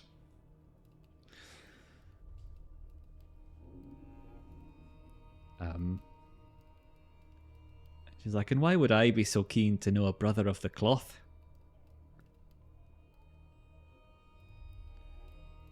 Well, I'm sure that you must know, in your capacity here, that not all things are always as they seem. Sometimes things move differently to your expectations. You may see a man of the cloth, but others may see someone who can make things happen.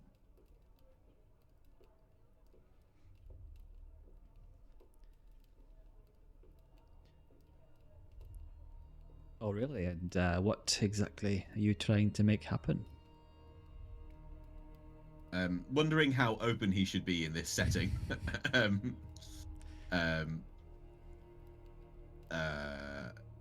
I feel like he would. I don't know if I have the words to hand right now, but like speak in a sort of. This is her. This is her place, though, right? So. Okay, then he doesn't need to be so subtle. Yeah. It's a hideout. As well, I can see that you have already today had one victory against the vampires, but perhaps together we could seek a greater victory. One that involves heads.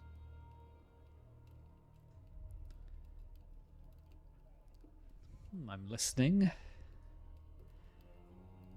I think they're playing. Are they playing dice as well, or sure. Dice or cards? It's dice. Let's say it's dice. I think they're playing dice at that time, at the time as well. Yeah. He's showing that he's not just oh, the priest plays dice, does he? The priest is gambling too. Ah, well, who is this mysterious man? Don't Buddhist monks aren't they like crazy for gambling as well? It's like a Buddhist. That's a fact I knew. I think they're not. It's like a Buddhist. It's like a loophole where it's like they all go to casinos. I don't know. It's a thing. But I think she's like, well, when you sat down, I thought I was going to be in for a sermon, so I'll be happy with anything else. Well, whether you are one of the faithful or no, we certainly can work together. I shan't sermonize you, but I shall tell you that there's an opportunity to remove one vampire at a time from this world, and with your help, making sure we can get our products from A to B unseen, we could make that happen. So I would ask your help.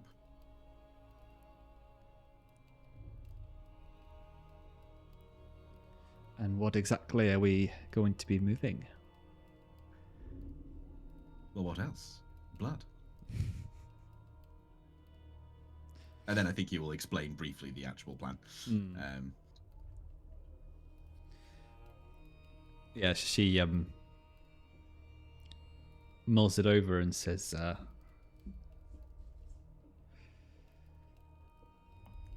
I like your plan. It seems to be, can't see any immediate flaws.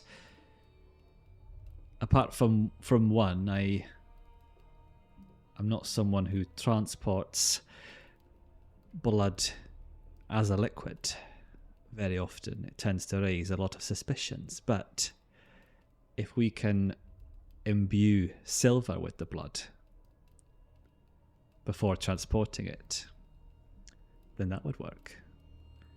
And that would get it into the hands of the vampires. Well, we have certain alchemical talent at our disposal. We have the I don't want to call them recipes. You know? Yeah, there is a word. We have the formula. Yeah, formula. We have the formula, and we are flexible to our approach. If sterling is the route, then I believe we can work with that.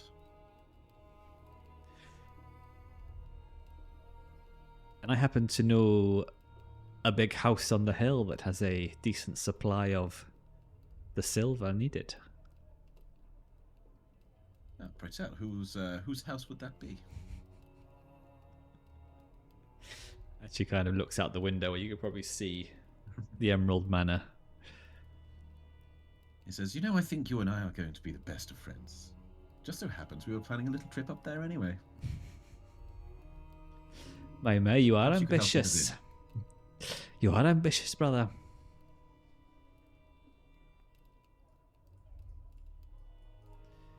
She says, well, if you can get me the silver, then I'll be happy to get it into distribution.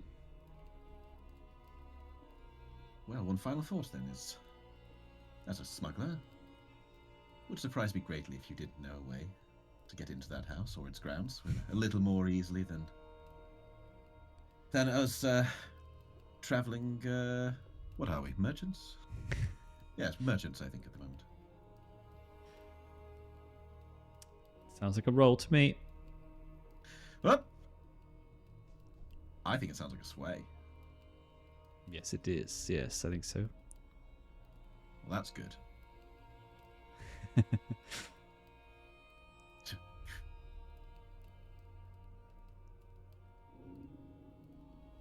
Or is it? Oh no.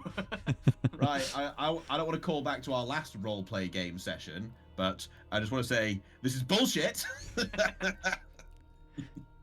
Oh yeah, for your reference, Josh, Milo got the big sword at the end of the campaign, the big mighty sword to kill the main villain with. First fight, critical miss. Does more damage to himself. More damage to himself than anyone has ever done, I think. Yeah, that's true. Yeah, and then proceeded to fail, I think, twice more. Yeah. On a, what is it, like rolling, you gotta roll, I'm on 17, so 18, 19, 20. You're talking about like maybe a 15% chance of failure. Yeah. These rigged dice rollers. Yeah, seriously. Yeah, Olly set all of this up himself. He did a great job. Oh well. I think her and her friends have a little chuckle. She's like, in our line of work, brother, you do your bit and I do mine. Clear lines of separation keep us all safe. It is unbecoming to overreach in these long-term friendships, and I respect the boundaries. Perhaps in the future you will be more amenable to taking a more direct line in our operations. But your assistance is still appreciated.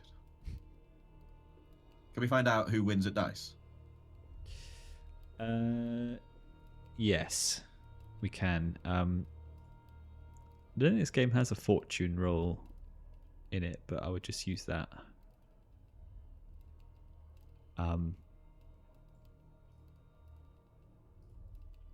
Well, actually no, let's do give me a roll. We'll just do a controlled roll. Well, maybe I can use that finesse. Not that I know if finesse is necessarily like, ooh, I finesse the dice into place. It's not like that, but it'll do. Yeah, yeah. Now I'll push myself. Well, I'll give you a controlled, but limited because she's a very good dice player. And who knows if it is fixed in her own tavern. Yeah. Well, personally, I plan on failing all my rolls today, so it's cool. All the non-shooting people in the back, Ross. Well, exactly. I was supposed to make a. This is supposed to be my vibe.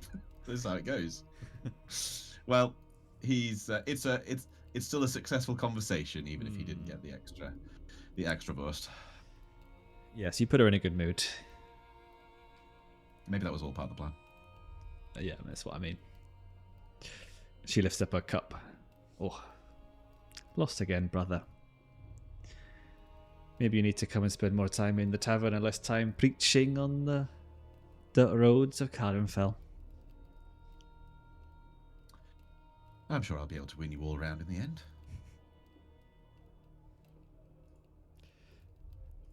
Right, nice. Yeah, a few more dice games.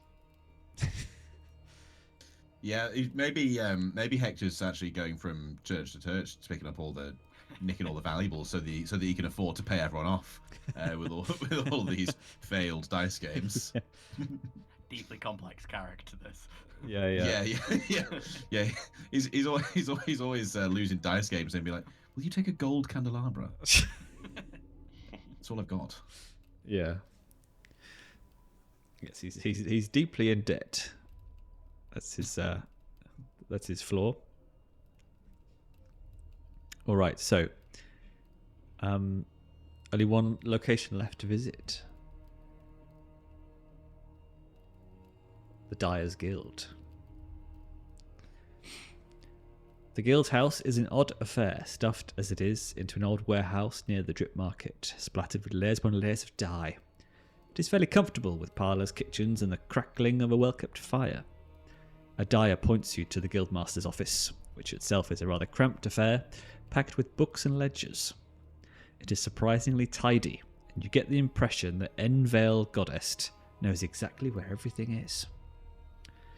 The guildmaster is a skinny man with a groomed moustache and a pair of thin glasses, though his hands are dyed quite a mottled assortment of colours, evidence that he wasn't always a mere bookkeeper or merchant. He escorts an elderly woman from his office and presses a small pouch of coins into her hands. She thanks Enville with a nod and leaves quietly. You see the shadow of something dark and vengeful pass over his face as she leaves the office, but it softens as he turns to you. Apologies. Newcomers, is it? Please have a seat.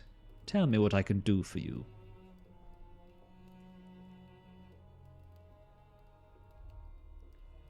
Go on, Leopold.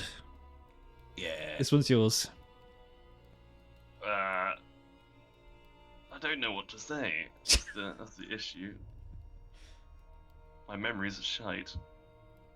Are we just checking in on like why we're here with this guy, right? So it might be helpful. Like we have the means to make the poison. We have the distribution system, but we don't really actually have the.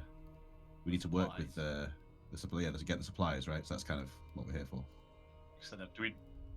blood So and do the we- silver, basically. The blood and the silver. So do we know what the supplies actually are? So we definitely need silver. We've been suggested that we could steal it from the vampire lord himself, but not really told how we could get in there. There could be. This guy though is in charge of paying the dyers, so clearly has access to some money. It does pay them fairly though, so it's like it probably isn't just going to hand us all of their wages instead. And then we want basically the dye that goes into the river kind of thing to be using that to poison the blood, because we're going to make them think that is the blood instead. Right. Okay. So we're dyeing the poison to look like a more bloody liquid. We're using the dye as the poison, right? Yeah. Kind of. It's sort of. Basically what goes into the river as the wastage of the dye is what we're going to use Yeah, you're gonna try and combine it with silver to make like counterfeit blood sterling that doesn't have any like effect. Doesn't give them any power, basically. Right, But you can just say that you've summarized that term if you want to get straight to brass tacks. And it's Envil, is it? Envel. Good day, guildsman. Envil, is it? Why, yes. And what is your name? It's Leopold. Of course. I'm an alchemist in the area, and I'm looking to procure some goods, some materials. And I heard you might be able to help with that. Potentially. What exactly is your line of your business?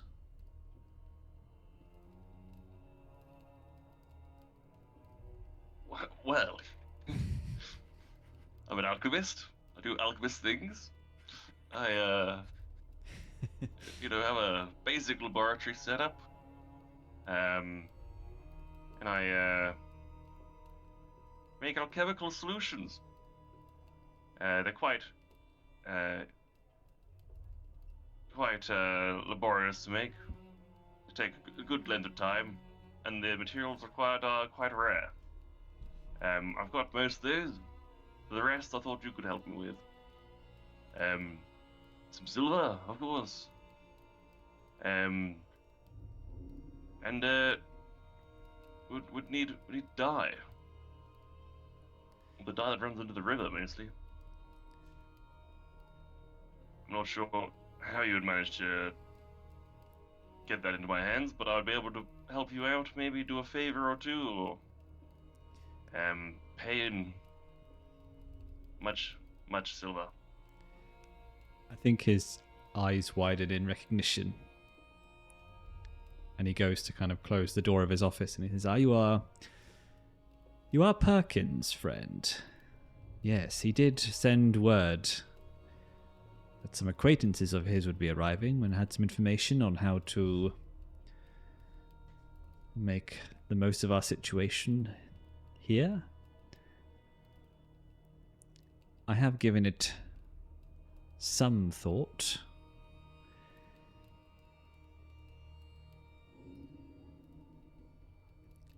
And I think, yes, you could create a little bit of this this fake blood, and it would get into the hands of a few vampires, maybe some lone fangs. But I recommend that you think bigger. I recommend that you think of a way for it to distribute even more widely. Wider than Flaypool. I happen to know the Master in Emerald owes quite a few debts. Lone fangs, landlords, and other vampires of his station all across Cardenfell. If you happen to find your way into the Emerald Manor, found some record of his creditors, then we would be able to pay those debts with our new blood. Very good. I like this suggestion entirely. Quite adept. You've been brewing this one up for a while, have you? He gestures to his office and says, well, you don't survive in a position like mine without having some wits.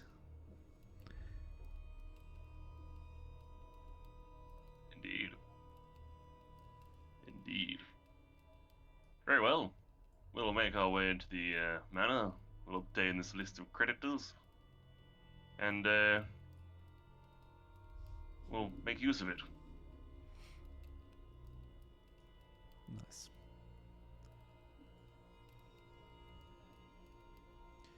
All right, well. Through the front door after all, then. So, do you guys want to have like a 5-minute break? And then we'll do our first foray as you break into the Emerald Manor with your trifecta of objectives. Yeah, I quite like that situation actually, because we can sort of, if we don't manage to achieve them all, maybe we can blow shit up in the meantime. Yeah, I couldn't find the list of creditors, but but we have cut his head off, so yeah, that works too. Excellent. Oh, that sounds good. Cool. Well, we will do our foray into the Emerald Manor. And there's a few things we've got to sort out. Oh, actually, yeah. So, now would be the time for you to choose your pacts.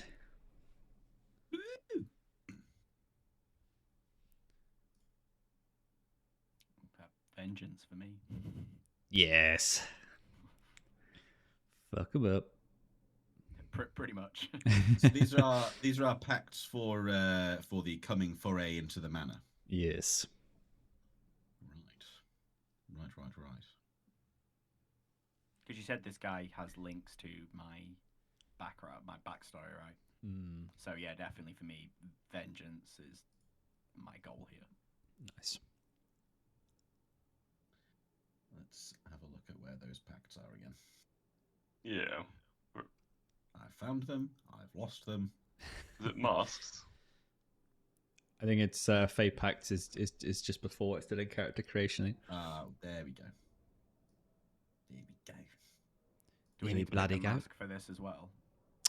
So I say you don't have to until you're in it, and then you can whip one out if needed, if you want, which you probably will because it's cool. I'm sure you can guess which one I'm gonna aim for. Is there a mask of vengeance? There's one of violence. I think any of the pacts work apart from maybe the Pact of Beauty. But you could definitely make it work somehow. Hector. Go on, son. How does the pact how's the pact actually like affect the foray? So it affects if you wear a mask and you don't, if you do the pact or don't do the pact, it'll affect the mask. So I think it's a way of getting your mask XP. Right, okay. And if you don't do it, I think you do take stress from it.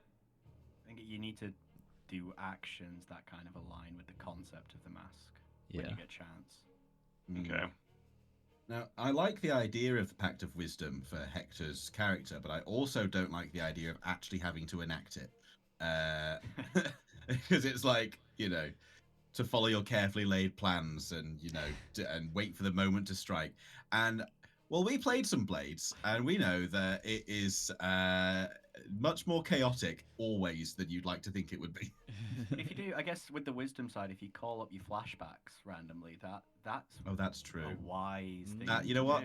That solves my concern. I just need to apply the brain power to make it work. Flashbacks. Yeah, I better be saving that stress. There's going to be some complex flashbacks. So I think Pact of Freedom to burn down every corrupt institution that comes before you. And to that, where is it? Let me find it. So my alchemist associate was Brigand, my mentor, who taught me terrible secrets. I thought one of those secrets could be how to make alchemical fire. Is that too OP? Or is that... It's something you can take in your loadout.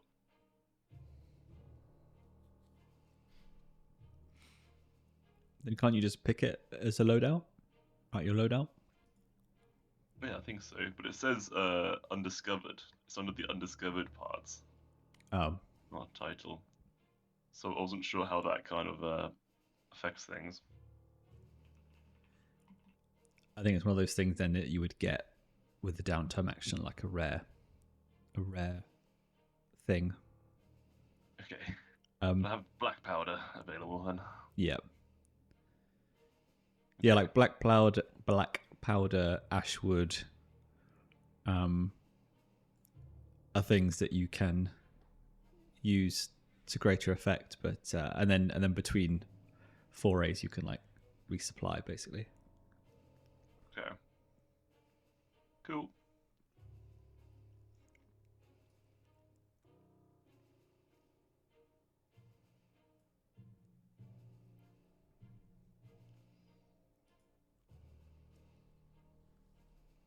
All right, everyone's sworn a pact. Yes, Yeah. I've sworn a pact to be wise, and I look forward to not having the player brain power to enact it.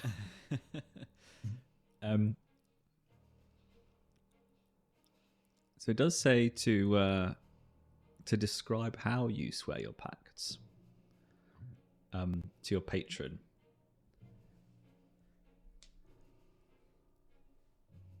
Anyone have an idea? I wonder if it's like because he's like all burny and hot. Maybe you have to put your hand yes, over it a is flame like or that. something. Oh yeah, Oh, I like that. Yeah. I think for Got Kivi, some- putting the hand over the fire and then saying the names of a bunch of his fallen comrades and saying that this will be to avenge them. Assuming, like, say, with the backstory being like kind of like the Master of Emerald being one of the officers or something who had sent a bunch of us into a pointless battle, which had cost the lives of most of these guys. Kivi definitely wants punishment for that. Maybe against the Reavers. Soon to be best friends. Yeah. I mean, if we were going to continue this campaign, I'd say it'd be good drama if you if they were the ones you fought against and had to be friends with now, but okay. So now we move into the foray stuff. So you must pick your approach and the detail of it. So the different approaches are dramatic. I don't know if this is in the player. Oh, it is in the player reference. It's on the second sheet, second page. Dramatic, subtle, tactical, rapid, cautious, or charismatic.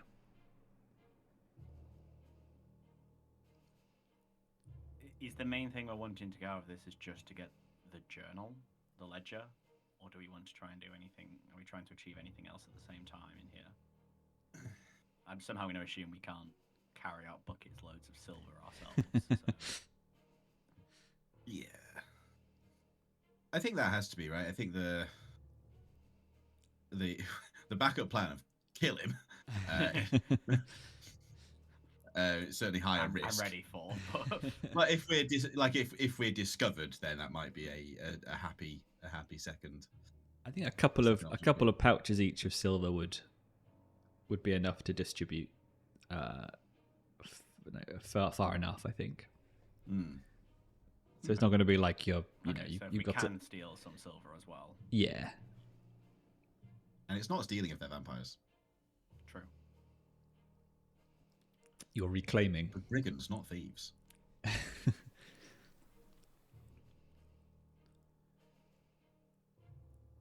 I assume subtle's probably, even though it's the worst possible approach for me. What are our options again? Dramatic, subtle, tactical, rapid, cautious, or charismatic. But the idea of us we're going into the place, so I don't feel like tactical really works because we're not waiting to ambush them because we want to be inside. Charismatic's approach, I guess, if you think you guys are going to talk our way in. That sounds problematic. I'm very convincing, but please, sir, can I come into the Vampire Manor? Yeah. could be a problem. I guess it probably is subtle, even though that's the one that always leads to being like, oh god. We're gonna move into dramatic fairly quickly. Yeah, honestly, I think that's the thing, isn't it? How you set it up and how it goes, two very different things, and that's fine. I don't mind you being cautious, planning in meticulous detail, being ready for anything, considering that you're planning to do a Pact of Wisdom. Yeah, you just have to give me a detail of how you're doing the preparing, that this effective planning. Yeah, that. We plan to have a loaded pistol for everyone we meet. Yeah, but I think like Blackbeard just covered in pistols. I think that's the thing, is it's knowing that there are a bunch of unknowns, but having a sort of a hierarchy of the plan of action. Like, we'll try and do this if discovered, do this. There's a structure to the operation. We don't know all the ins and outs of the manor, although we may have been able to garner some information about it while preparing and maybe talking to the smugglers. Yeah. Does anyone have a contact or something that would be able to, like someone who would know a bit more, who could be more familiar with the manor? My mentor was he was a alchemist of a vampire lord. Maybe it was this one. Isn't he dead? No. Oh. He was just tortured profusely. Oh, okay. He still remains alive. Oh, okay. I was going to have him dead, but I thought, I can't have a dead associate. Yeah. That kind of defeats the point. That is true. I mean, maybe his mind's so warped now because of the years of torture that it won't be much use, but...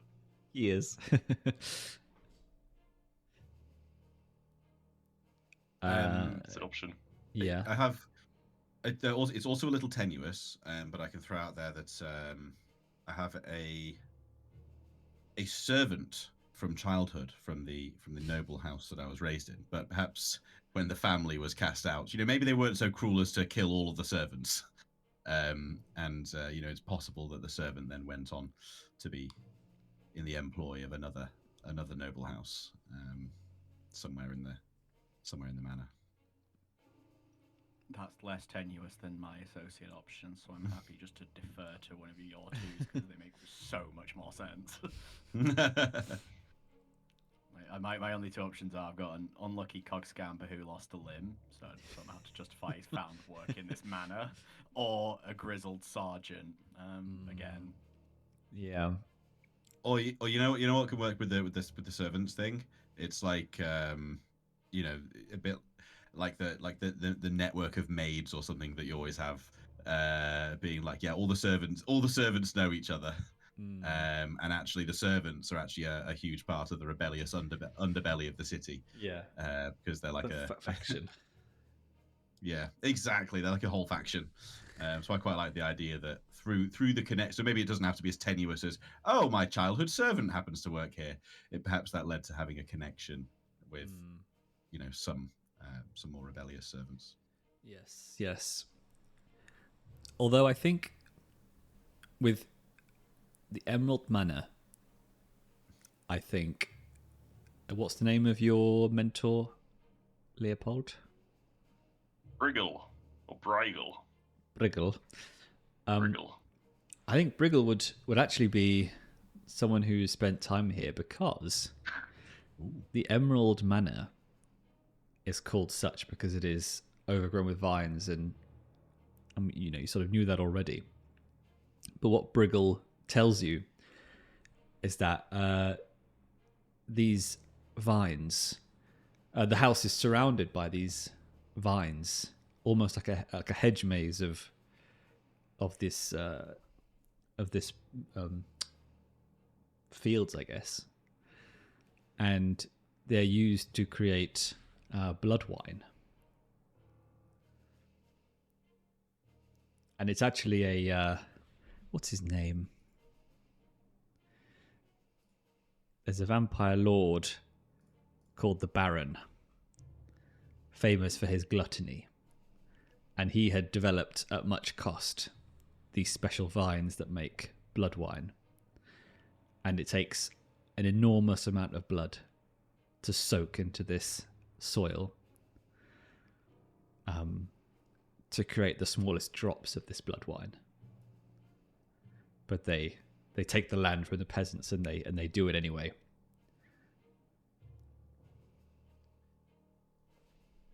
Sounds kind of evil. Yeah, so they would use people like Brigand to help them sort of keep the vines growing and sort of tinkering with their sort of potency. Oh, Briggle. Oh, Brigand. What do they do to you? Poor bastard. Cool. So then we pick load. So light, medium, or heavy.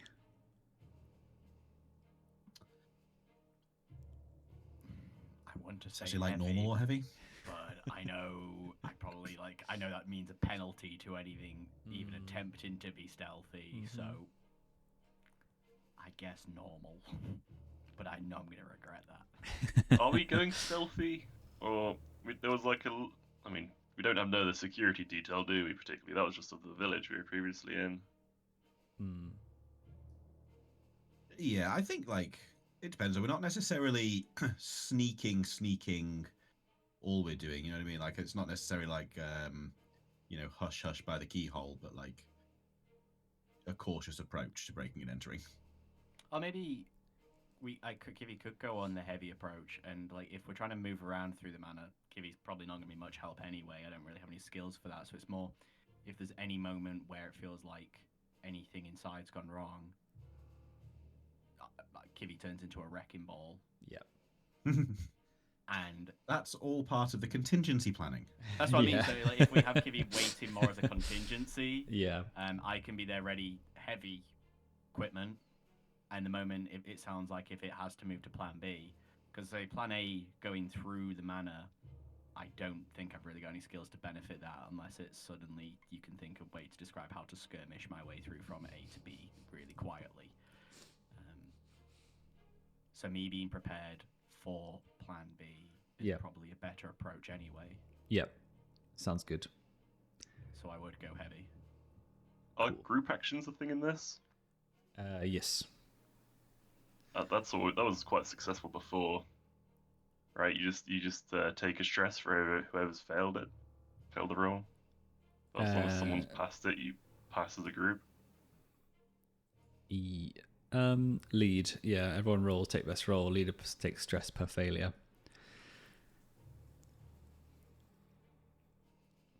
Yeah, that works. Cool. I'll go normal though.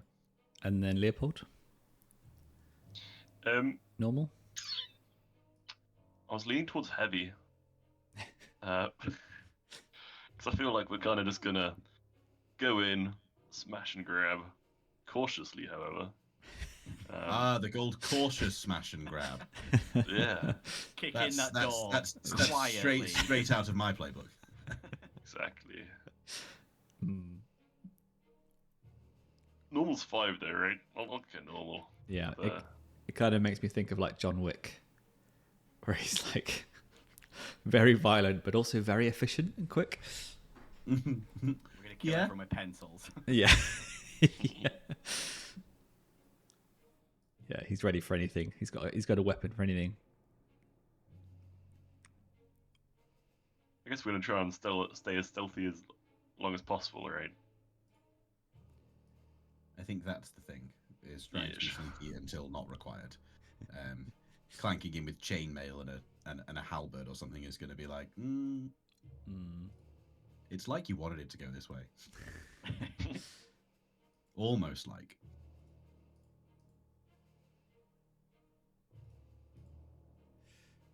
All right, cool. Well, and now it's time for our favorite thing in the game, the engagement roll. Hey-o! Which weirdly isn't in the reference sheets. Am I blind?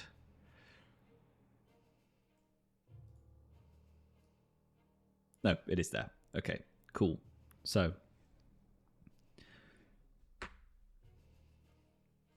you start with. This is quite extensive, actually, more extensive than Blades. So you start with 1 dice for every sedition level at the forays location.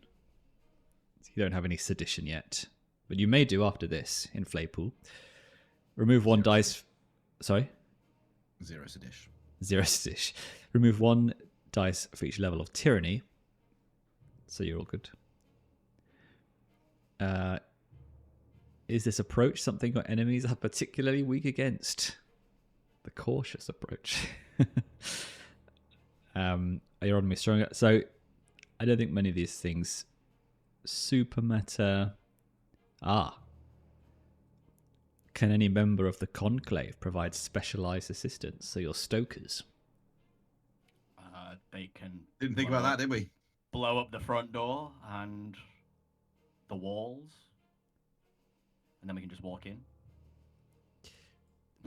We need to get through the vines, the fields of vines first. But would you like to say that they have given you some special equipment, explosive material? Some of that fire, alchemist fire. Do we? Yes. Yeah. I mean, I'm all for burn our way through everything. Nice. My end goal was to burn the whole mansion down. I think that would fulfill Kivi's thing of vengeance as well, so I'm all for burn the place down. Or they The beacons are lit. they do some stoking in Flaypool as a distraction. That's sort of the other option I was thinking of. That's what I was thinking Kivi would be doing, but happy to leave it to them instead.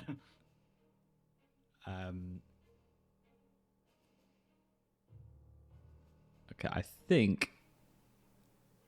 If we go the burning the vines approach, we are definitely going to be on the plan B real quick. Yeah, I think we're going to be identified as breaking and entering very quickly. So there appears to be a sort of a line heading directly to the house on fire in the vines.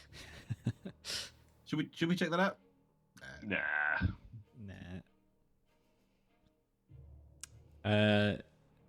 And this is interesting. In this game, in engagement, this is where the load also comes in.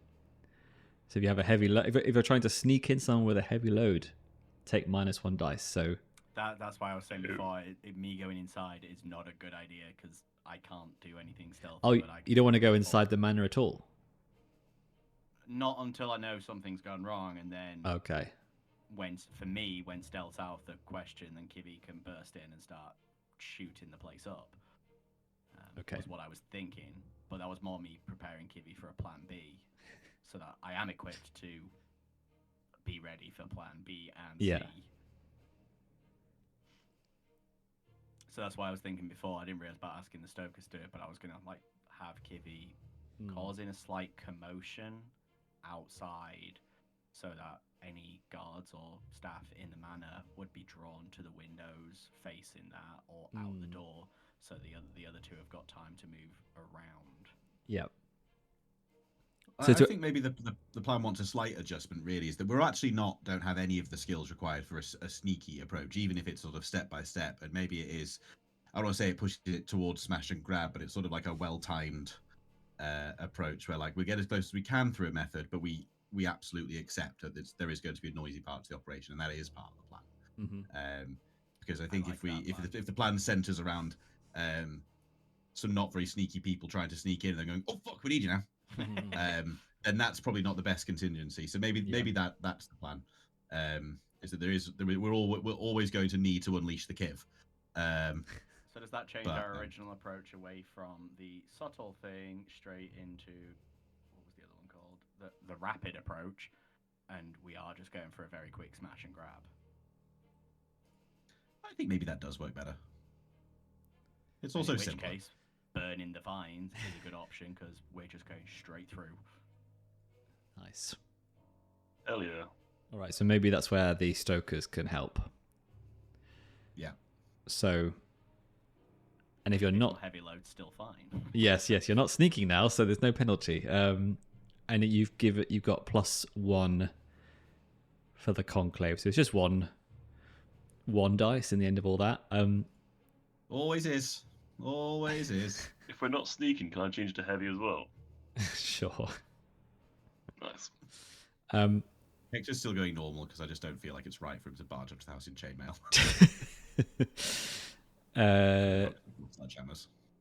Can somebody roll me something with just 1d6 then, please? Because I haven't given myself a ability to roll. I'm not taking responsibility for this. Yeah, My rolls aren't good. My rolls haven't gone well, so I'm gonna bow out of this one too. All right, Lawrie, it looks like you've got to roll the dice, and if it goes wrong, we know who to blame. My alchemy is frozen. I'm back. Convenient. Ah! Well. Wellity. What's that? My pool's on Yeah. fire. All right. So the engagement roll basically establishes how we join the action straight away, how the start of the foray has begun. And this means that something has gone wrong. Perhaps.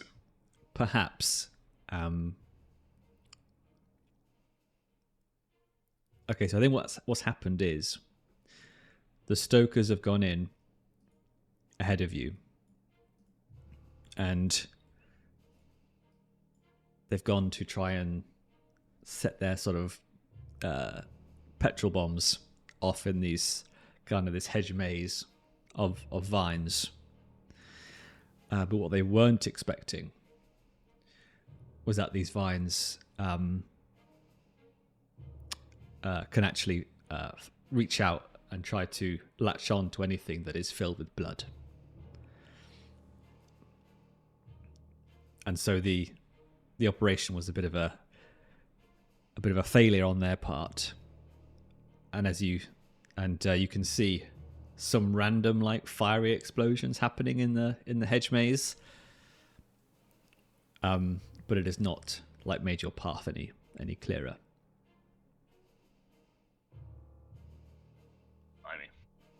And this is why we don't dick about too much with the planning. Yeah. Well, it's a good thing you've got heavy armor and no sneak rolls to make. Well, so at this point, Hector will turn to Kivi and say, "It seems we've moved on to Plan B sooner than expected." So, there's the manor. Charge. Will I try and blow our way through the vines? With my demolition tools, would I have enough on my own to kind of do that? Do you think? I think it's just too vast to be able to, napalm the whole thing. It's a good 50 meters between you and the house. Blimey. I mean, as we're walking through, can I just be literally... These vines clearly reach out for things with blood, which we do contain. Mm-hmm. Can I be hacking the ever-living shit out of every vine that comes Yes, towards you can. us? Out of interest, just in terms of the load, is there any mechanical difference between the short swords and the long sword? Because one's one load, the other's two load, but obviously long sword requires skirmish, but I don't know if there's a mechanical benefit to taking that extra load. I'd imagine maybe effect, and if you're taking on multiple combatants, the longsword's probably better, right? Which the equipment? Given all the vines. I mean, the equipment doesn't is. even list a short sword; it just lists a long sword. It's under the blade or two. It says small daggers, knives, and short swords. Okay, so maybe in this one, I can see it with there you go. masses of vines. Well, then me cutting through with a long sword probably be. It says the long sword is often useful for fending off multiple foes in melee, especially in conjunction with the shield. Whereas the blade or two, its benefit is subtlety and concealment. okay. I'll go with the long sword approach then for this. Hit the nail on the head. Spinning ball of death to vines. All right. That sounds like Into Demacia. sounds like a skirmish to me. Is... The skirmish roll against the vines. So you can, before you roll, you can lead an action. So basically, everyone rolls skirmish, and then anyone who fails, for every person who fails, you take a stress. But it means that you all work together and you're like hacking your way through the vines. And how would in this one be using like a mask to use the action slaughter under the violence mask just to unparalleled viciousness was his description. Would that be beneficial for this to more kind of guarantee that we're getting from all the way through?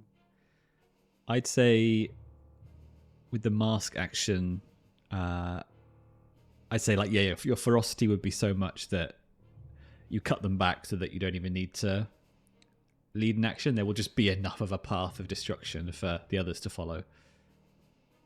I think I quite like that because seeing the Stokers kind of mess up, not I guess that's the wrong thing, but like being more resistant than we thought was going to happen. Kivi would, especially if it's a chance like doing that, save some of the Stokers in themselves.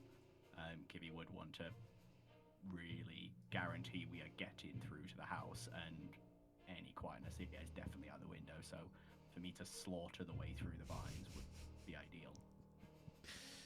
Nice. Yeah. So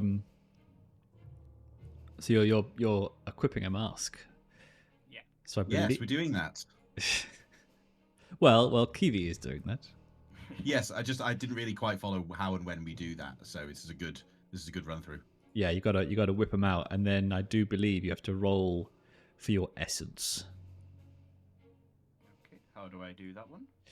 So masks. So you roll. The description from the full manual, not the short one.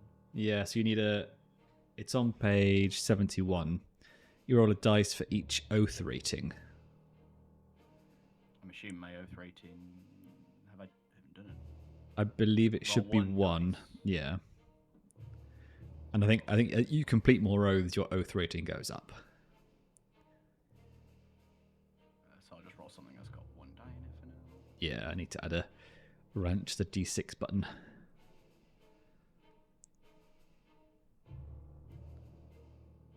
A 3. So that is just the 2 essence there.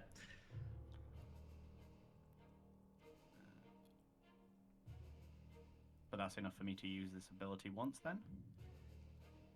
Let's have a I look. need to do another roll afterwards.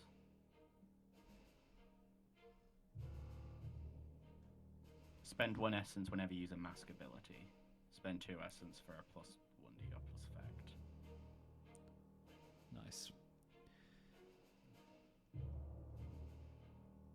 And then, okay, so it's the special ability I'm using, given it's the Mask of Violence, the Wholesale Carnage, which is gain plus effect when using another slaughter. Nice. Or do I just declare, because it's got the actions, do I just declare just the action and that's it, and there's no roll needed? This is the, okay, cool. Yeah, there for me, I'm going to use slaughter to slaughter my way through Nice. all of these vines. Oh no, it should have a rating. So, actually yes. So because this is the first time you're wearing the mask, you can put two dots into one action and 1 into another. So you're the first one to use it, so you can pick. But if I already have 3 dots in skirmish, I don't think I can really push that higher, can I? Or can it technically go up to a 5 dot? So your mask will have its own rating, but it will obviously have a greater effect.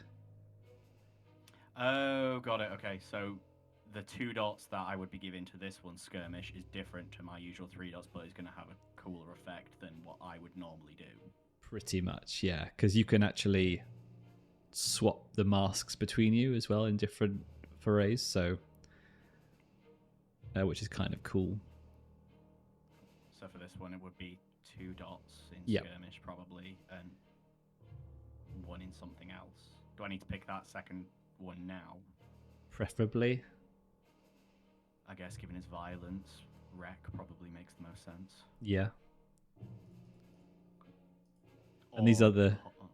Yeah, let's go. Or Hunt. Given Well, it's for... it should be in the actions of the mask, so it's Slaughter, Carnage, Direct, or Cover. Oh, so I'm putting 2 dots into Slaughter then? Or... Yep. Right, okay. And then 1 in Carnage or Direct or Cover. Direct, probably the better one. I think I'll go for that. To have some Nice. variety. Rather than just pure. Shouty violence. Violent shouting. Alright, nice. So, time to roll then. Is there a nice one for setting up the mask so I can... Or is that not in this yet?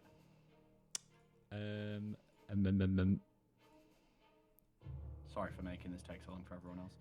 No, this is useful.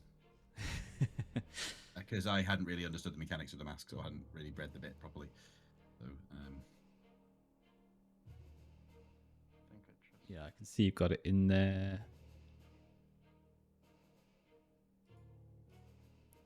What was the question? To be able to roll it? Okay, so on the abilities one, yeah, I can set the mask action, so I'll put Slaughter in there. Yeah. And I'll put Direct below with it 1 dot. So for the others, if you're doing it, it's on the... If you edit your sheet on the abilities thing, on the abilities tab, you can set your violence, and then the actions is the exact same, though. It doesn't actually change anything, so I've just added it at the bottom. Well, mask actions at the bottom, you can type it, but the drop down doesn't seem to do anything.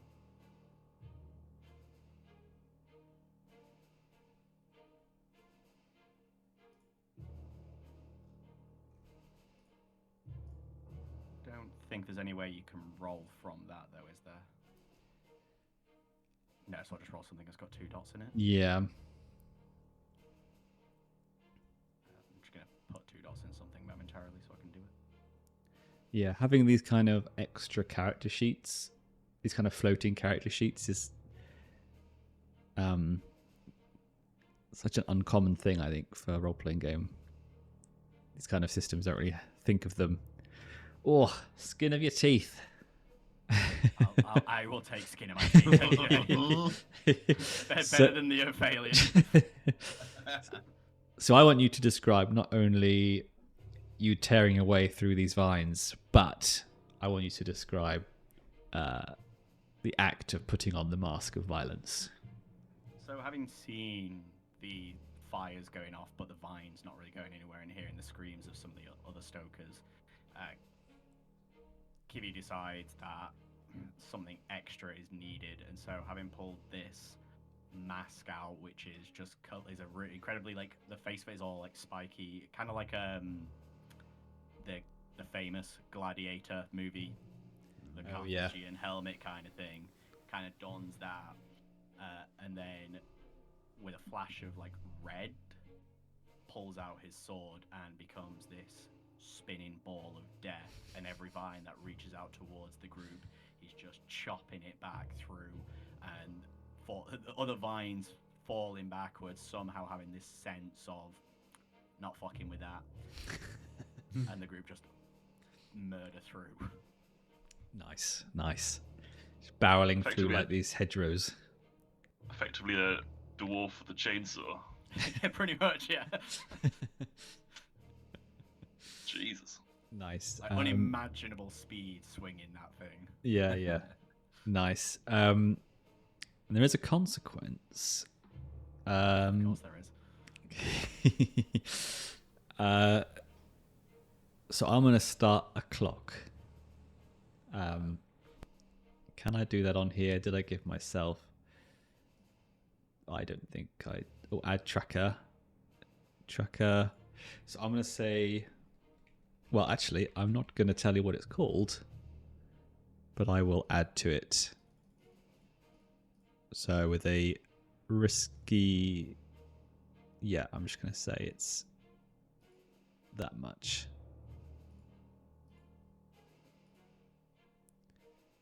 How does the XP thing on masks work, by the way? Because I know it says on this one, XP if you used violence to protect a comrade or ally, so do I gain the XP in this kind of thing?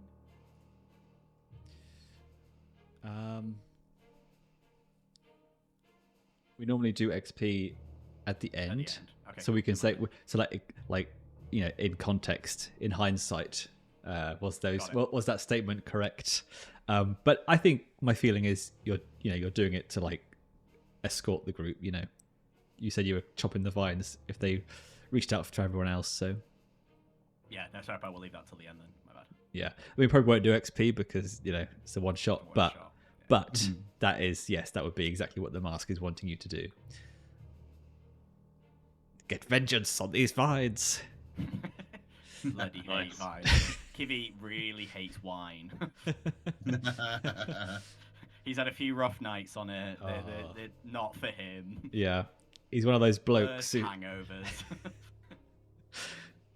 one of those people who are like, "Oh, don't drink wine, mate. Oh no, can't stand the stuff." Beer only for Kivi. Yeah, I'm not a wine person. Don't see the point, to be honest. If you're gonna get drunk, cool.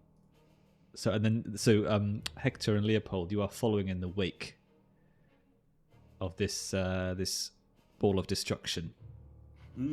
Yes. Well, I think that Hector. Not player Milo isn't jealous of the mask usage and think he could also use one. But Hector sees this as a part of contingency B subsection 6 distraction. It thinks it might be time to don the mask of lies. Ooh. Straight in for all the mask usage. I just feel like we're all here for the masks, right? This is like vampires and the masks. That's pretty cool. Yeah. This is why I want masks in my Scum and Villainy like just next long pour it campaign. over. That's what I'm trying to do with this. If you put the mask on, do you have it for the rest of the foray, or like it's on for the rest of the encounter? You can take it off, I believe. But you don't have to. No. Okay. Nice. So, assuming that this is causing a bit of a commotion with the fire and the whirling dervish, donning the mask of lies, Hector wishes to slip into the darkness with a hide ability. How do I get this essence again? What have I got to do for that? Roll a d6. Roll a d6. Right. Well, I need that to be not 1. I'll just roll a finesse roll or something. 4, 6. Right. So I've got some finesse, and I can use. So I have the abilities and then the special abilities, right? And the special abilities cost the finesse, cost the essence. So you've got 4 essence. Yep. And it costs you 1 essence to do an action, a mask action. Okay, and the special abilities cost more, some of them. It should say on the special ability what it uses. Yeah, it does. This is why it's relevant. So Hector is going to use the chaos advantage to slip into the shadows and wait for somebody to investigate this. I suppose we'll have to first do that successful hide roll. Which could change everything, really. Yeah. So how do I do that now? Use the mask ability. So if you've given I could use Prowl if I had any. That's why I put the mask on. Oh, I see. So you can choose to put 2 dots into one action and 1 into another. So are you putting 2 into hide? Yep, 2 into hide, 1 into deceive. Then go ahead and roll 2 dice for hide. Cool. And there are devil's bargains in this, but they are mask bargains. I do really need this to happen. Could you push yourself on these as well, though?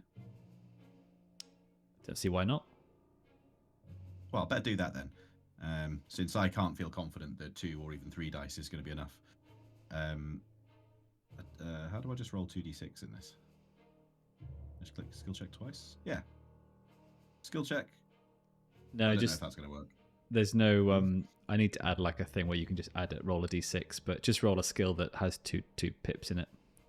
Well, as it happens, I don't have one. I've got 1s and 3s. That's how it goes. You know what I'm actually gonna do is I'm gonna roll a 0. That'll be 2 dice. That is true. That doesn't work. Or maybe I can hang on. Roll. I did an extra pip to one of my skills temporarily, and then just rolled that. Oh, that's a good idea. If you click unlearned skill, that should roll 2 dice. I think I may have a solution because I reckon push yourself. If I click it twice, it's just going to give me 2 dice. Unlearned skill should be 2. Unlearned SK. Yeah, but then I also want to add the push, and then that's going to undo, isn't it? I'm going to click on finesse. We'll see how it goes. I'll try skill check, push twice, and we'll see what comes up. Hey. There we go. Way. Yes, because push is literally just add 1 dice.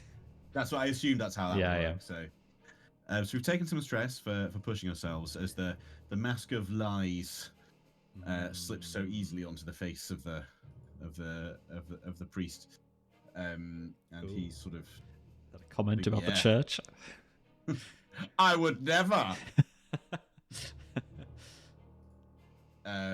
So used to hiding in plain sight, the mask helps him actually hide in the shadows. He slips into the darkness and waits for someone to come and investigate. Well, I should have concluded this. This is a 2-parter because the next part is to use the special ability Many Faces, which if I can get a single drop of blood from someone, and spend 2 essence to change your face so it matches theirs. Ooh. So this is the 2-part action. I didn't describe it properly. He's waiting for someone, and he's going to. Well, I don't know. Maybe they also need to possibly kill them because it's quite hard to get someone's blood in this sort of assault situation without killing them. What do we think? What do we think, chat? I wonder. Or maybe it is possible just to get a little nick and fade into the shadows. I think that's fine. I'm just wondering with the whirling dervish, is anyone going to be able to get past him to you? I guess that's if he's barreling ahead. Well, I like to think that he's kind of barreled through. Yeah. And then the subtler going somewhere a little different, like out of the path of the. Oh, okay. He's got the path, and now we're in. Yeah. Sort of in. Yeah. Because maybe even he's stormed on, and someone's like, "Why is there a big hole in the vine?" That's how I'm seeing it. And if we can just nick a little bit of their blood, then yes, Hector can then become some member of the household who is there. Well, you know what? I'm going to say, with the big commotion, someone steps out the front door of the manor, and it's the Lone Fang from the tavern, who calls himself Bone Thrower. And he stands there and he's... Oh, hang on, let me just see what is... And he sort of observes all the commotion with a really, angry scowl on his face. And he descends the steps of the manor and starts yelling at servants to do stuff and to chase after this dwarf who's smashing through the vines. So you may. So I think he takes the opportunity to just the teeniest nick of a blade on the back of the neck or something as he slips past. Yeah. I don't know quite how powerful these masks are, and into the house. Feeding it. I think literally feeding it from the tip of the knife to the mouth of the mask. And then the mask morphs into the shape. I'd like to note for the operation he hasn't come dressed as a priest. He does. he does have some sense.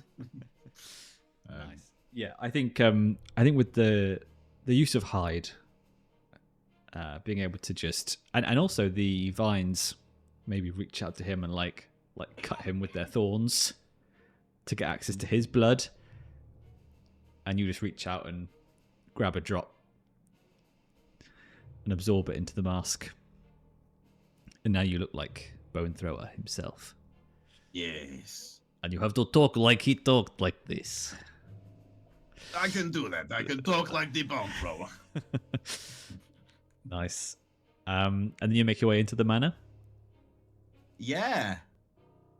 Yeah. Love that. I love being the one, the perilously sneaking one. It doesn't make me feel anxious at all. But yes. But with the mask on. Yeah, sorry, Oh, those Vihanda for I've you got this the mask time. on. Yeah. Yes. Life's easier with his Vihanda, isn't it? Yeah.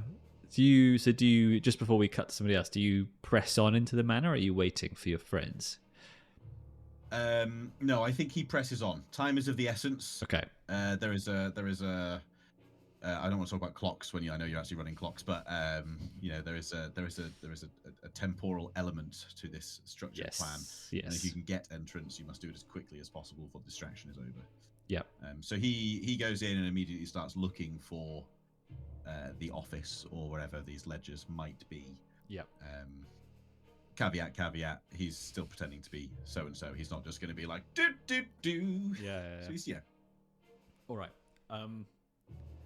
Leopold, you are still in the field of vines, in this clearing that Kivi has made, and now the Bone Thrower is. You can see him coming out of the house towards you. So what are you doing? That's a good question. The mask of Madame Guillotine.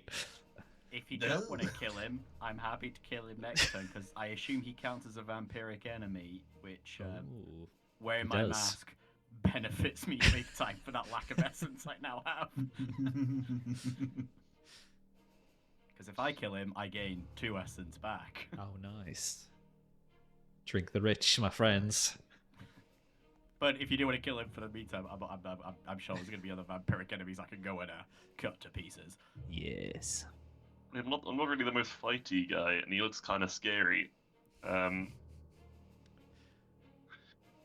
thinking maybe I can draw him into the vines, and then latch onto him somehow. Maybe I hazard a prowl, like try and, Assassin's Creed throw something to distract him and lure him in closer, throw a can or something. Throw a little bell. That's what you do in shadows. Exactly. Yeah, do a little whistle. Well, you don't want to get too close to the vines either. No, true. You actually could just sneak around and just try and get into the manor.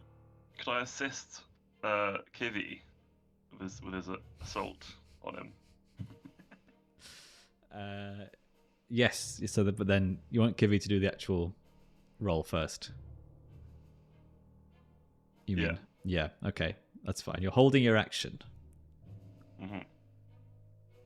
But I will assist for what was it, 2 stress? 1 for assist, but you have to let me know how you do sick. it.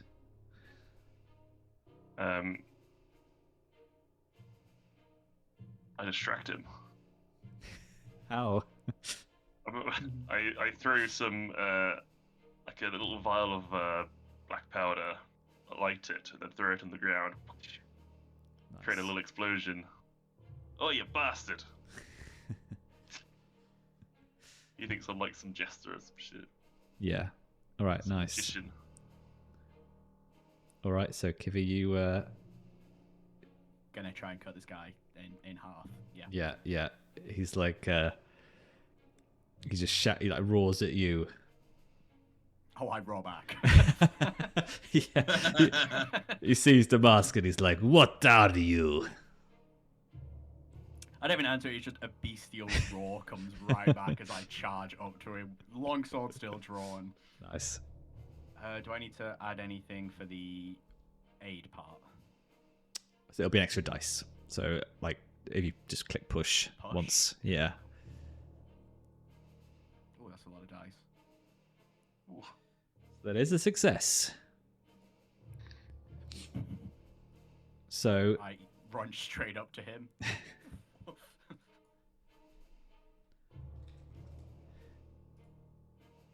So because this guy is a bit of a mini boss, I will actually do a tracker for him, Woo! for his to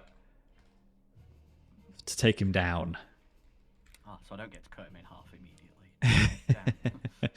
Damn. But with a success, you're nearly there. And the good news is he doesn't hit back. Your attack completely barrels him over. Maybe as what weapon did you say you had? A longsword. Longsword, yeah. Yeah, you basically take him completely by surprise with your ferocity. If Leopold barreled down, will that have cleared the way for Leopold to get inside the manor afterwards as well? I think that could be. Yeah, he could if he wants to. The way is clear whilst you're engaged with him. I think that would definitely be my intention: is barrel him out of the way of the door, while trying to kill him at the same time. Nice. Barrel and a kill. So Leopold, are you going after? I was going to say Silas then. Hector. Yes. Okay. I follow. He's not too far in, or has he gone in? I think it's I only think he's probably- seconds. It's isn't only it? seconds, yeah. You could catch up quite quickly. And I saw him transform into this other bloke, right? I think the face has changed, but you can still see the clothes, his Garb. his ops gear. Yeah. Yeah, I think Okay. he'd have, he might have had a chance to, as you guys presume, you guys can see the entrance to the house, so you kind of seen him go up and perhaps had a little glance back. And I think he has this ability, what the Okay. masks do. And if you've studied the plans, you'll know that this was actually Yes, exactly. This was one of your many preparations. Yeah. I feel like I'm now making his meticulous nature of planning into an absolute joke. Yeah, how's that? But also it was that. Yeah. Well, Kivi always wanted to cause a distraction, so it would make sense you were get a lieutenant to come out the house so you can take his identity, take his face, and Mission Impossible your way in. And Kivi can take his life. That's Yeah. important for him. Yes, always kill the person you're impersonating. That's quite important. Very important. Yeah. Yeah, I don't think we need a Spider-Man moment here because it's going to fall through pretty quickly. All right. So, Hector and Leopold, you make your ways through these salons, which are on the outside of the house that give you a lovely view of the fields of vines, clearly where the Master of Emeralds entertains and takes his meals and things. But they all seem abandoned for now. So you make your way into these kind of inner halls that are much less nice. They're kind of overgrown and decaying. Ivy and rot eat through the beams. And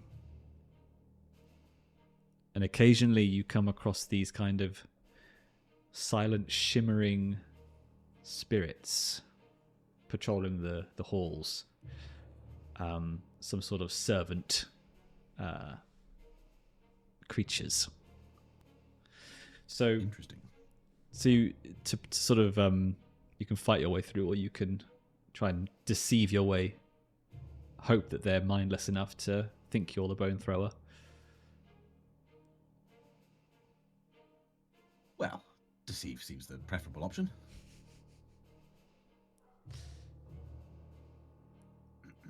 I think. I don't know if he would really know what. Would he know what they are?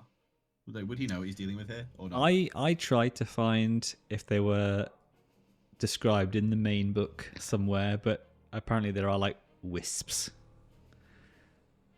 that are I guess, people who are drained of blood and die without a soul, kind of thing. Well, I don't know what to do with that information, if I'm honest. But I think maybe you would know that they serve the vampires, and they're kind of like servitors. They're kind of very much one-dimensional brains, not very hard to fool. Well, that's that's ideal. I think. Yeah. I think knowing that the confidence and embodiment of the character is essential. Hector just strides on, hardly sort of sparing them a look as he says, "Get out of the way, slave spirit. we have business in the manor. We will meet in." I mean, you probably doesn't need to share this information, but we will meet in the office. The master must see this one later. Mm-hmm.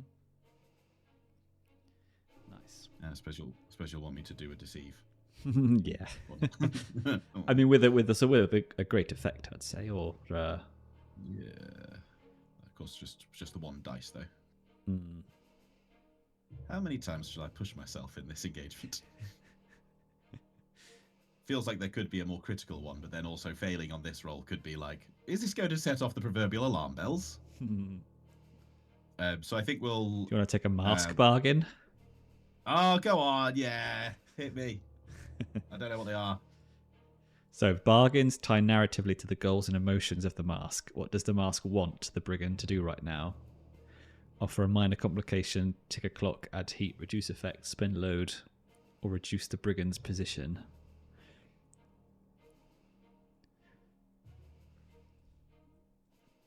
So what does your lies, are you? I am lies. Mm. I'm the embodiment of lies. You're kind of doing exactly what it wants you to do. Can I say I'm a good servant of lies? So Very you get. godly of you. Do you want the +1 dice or effect? I'll take the dice. God, I'm struggling with this. I might just have to tick a clock, to be honest, and be boring.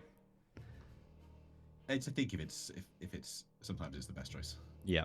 It's not the most exciting situation. Yeah. This bit. Yeah, There might be a bit where it's like the Emerald Lord or whatever comes down. Like that's the time to be like. Yeah, exactly. All right, cool. So yeah, you managed to get past the servants. Where are you heading to exactly? What are you trying to find? Well, I presume that he's looking for the ledgers. Okay. So presumably some sort of an office or business area. Yeah. Past the security doors. Hopefully there aren't any of We're going to listen to every door and make sure there's no one behind it. Mm-hmm. We are absolutely not. If only there was a lovely special ability where someone could see the blood of everyone in the scene. Might fall under the violence mask. Oh my god. Got heat vision. It's one of the options. I can spend 2 essence to see the blood of everyone at your current location, even through walls. Nice. This is going to be just like when I got those special goggles in Soulbound that were basically X-ray vision, and we all collectively agreed that was going to be too much bullshit for everyone to deal with. And we didn't use them. Yeah. All right, so let's cut back to... So you guys are trying to find the study. Let's cut back to the duel outside. Kivi, I guess another skirmish roll then. I might go with the take a stress to add the extra die. Okay. I believe it's 2 stress to push yourself. To take extra die. I'll take that 2 stress. I want to guarantee this guy doesn't get to hit me back. Yes. I'm slightly worried about what happens if he does hit me back. Whoa, there's a 6. I'll take the 6. That's Yeah. what I needed. I don't know why the 6 is darker. It should be brighter. Anyway, yeah, nice. So that just totally. So how do you finish off the bow and thrower? Whilst I barreled him to the side and got the first cut in, I think it's caught on his armor, and with his second push, it's finding really digging deep for that extra strength, and then just cleaving through this guy's chest, slicing him in half. Whoa. I think all the soil underneath just soaks in the blood and the vines all some of it would like get drawn back up through the sword and jump to the mask as well, because the mask wants to absorb the essence of vampires. To give you that extra essence back. Essence. Tasty. I like the idea. If it was a shorter blade, it would be cool if you just flick the blood onto the mask. That'd be cool. We can change. I can grab my shorter one out for that. Just start cutting into him with a little dagger. Okay, nice. I guess then I'd walk through the door. Casually. Baller just mode. Ready for the next one to come at me. Assads. Your mask dripping with blood. It's a very happy mask right now. Yeah. It would definitely be getting... Mask of Vengeance just has a cheeky little grin on it now.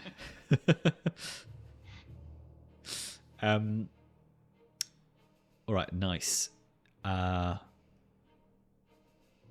We cut to study exterior, or what you believe to be the study.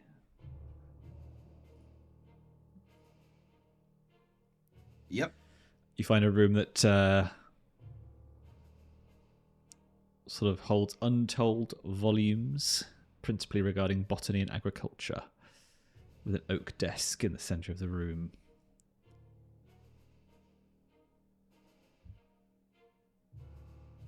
Well, now would be a good time to whack out the burglary tools, I would think, and look for a locked drawer or something in the desk, where one would not keep one's folio of debts on top of the desk. Yes. There are locked drawers. So is it a finesse, is it? I imagine. I believe it is going to be a finesse. With 1 dice, and I feel like I didn't even add the stress. I took a bargain, not extra stress for the pushing, didn't I? Mm-hmm. It's got to be good. Well, no, it's not going to be controlled, really, is it? Because there's time is the risk. Mm-hmm. Why does it always feel so perilous in Blades all the time? Do I really trust 1 dice? Would you trust 1 dice? I thought you had a better finesse. I had 2 finesse, but that was because I hadn't really distributed the skills the way I in my head, because I wanted to have what. So I put 1 into Hunt, so he's still, yeah. But that's how it goes, right? Well, you got someone there. Is Leopold going to assist? Yeah. How would I assist? That is not up to me to think of. I was thinking, but I have no idea.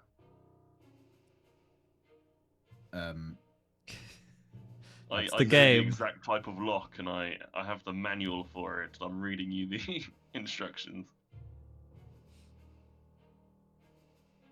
Is it possible? Because actually, the act of doing the unlocking is not the only risk.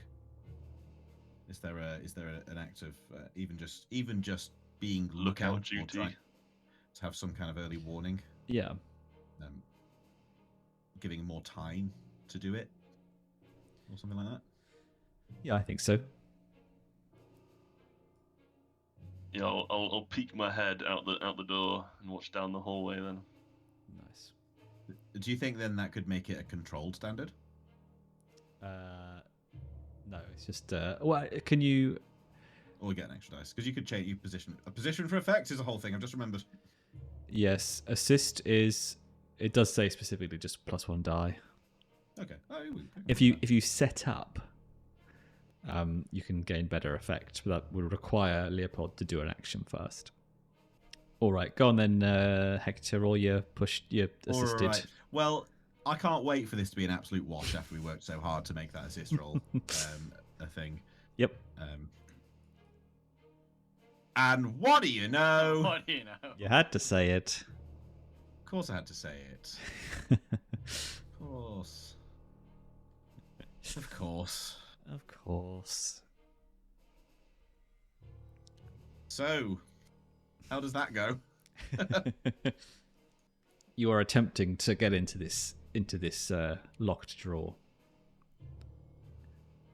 and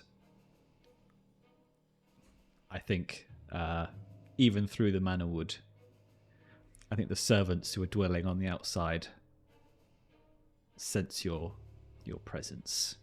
The mask's power is probably waning at this point,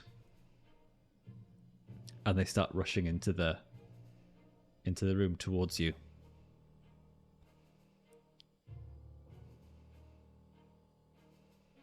Excellent.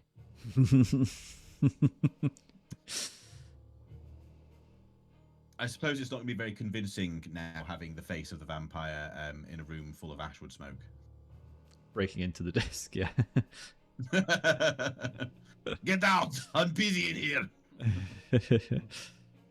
Yeah, maybe I like the ashwood. So what? Well, you have to fight them before you can reattempt to get into the desk. So go ahead. Yeah, how is Leopold at fighting? Yeah, I got 1 in skirmish. Excellent. For a total of 1 skirmish in the room. Yes, correct. But I'll don a mask. Hey, let's go. It's masking time. It's gonna be the mask of violence, as it seems, you know. Yeah. Like the one you'd pick in a fight. Mm. Even though they're just servants, they're gonna be reduced to nothing. Torment could work as well. There's a few Torment? actions on Torment, yeah. Yeah, vivisect. Yeah, or exsanguinate. Oh, yeah. Come on, let's see another mask. Sorry, Okay. feel free on Violet. I just saw. I was just scrolling through them when you said you were doing new mask. I was like, on Torment. I was like, that sounds fun. or just Mask of Judgment, and you slip and just nope the fuck out of there. How long will I have before they? How long would I have before they actually break through the door? What do you think? You didn't lock the door. You were doing the wood. Oh, okay. Yeah. So they're there, but you can put the mask on and do an action. It's fine. Oh, Ruin could also benefit you in that one. Because you can have Quarry under Ruin, so you strengthen your defenses. So if you want to hold them out a bit longer, Oh yeah, that's cool. Ruin Hey, would that's a do. good idea. Well, whilst Ruin is, it does have one action, which is to do the reverse of Ruin something. They wear the mask of unruination. Okay. You might stabilize a defense And or you imbue gain- old stone with it. Yeah, nice. Which probably Ruin also fits yours because you get to pick a alchemical blood, and you get to infuse your Yeah. blood with power straight off the bat. Wait, what? So under the special abilities of Yeah. this is in the full manual, not on the. I'm looking. Yeah. Yeah, you get to pick a blood type, and then you can use your blood for extra effects, Okay. as Mad. well as strengthen or corrupt something. Okay. Yeah. Sick. I'm going with that. Yeah. That's Nice. the Mask of Ruin. I guess I take the mask out with my dagger, cut my hand, and draw blood on the mask, and then don it. And the bloods are dripping down from the eyes. Gross. And so you roll a dice to get the essence, right? Yep. 3. Nice. You've done a 1d6. Yeah, What's how it do you meant do to that? be? Well, that's what you're supposed to do, but we couldn't figure out how to just roll the dice. Just / roll 1d6. Oh, this guy. They're classic. None of us thought to do. Never used a roll action in alchemy. Yeah, Just yeah. didn't even mind. Yeah, yeah. I thought we're past the days of chat commands, I thought. How Yeah. wrong I was. Yeah, you don't use a keyboard in this. Crazy. Ugh. All right, their nice. Special abilities are really fucking cool. So you get to pick a blood, Yeah. then apply it to your weapon for the scene, and then whenever you kill someone with that weapon, it does so horrifically. Like that's just 3 cool things for one.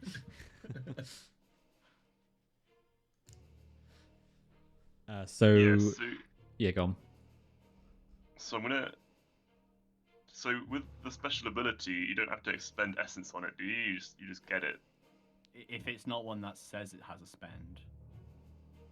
Because that was like my thing for gaining. I gain 2 essence back if I kill a vampire. I don't have to make a cost for that. I just got that thing. Okay, so it says you begin the game with alchemical blood unlocked, but an XP advancement must be spent to unlock additional effects. Yeah. So you can pick So- one. So I'm picking Naphtha, flammable sticky fire, so napalm basically. And I'm gonna say, as I have this mask on, and the blood is dripping down, the blood catches fire, and it is the naphtha running down the mask.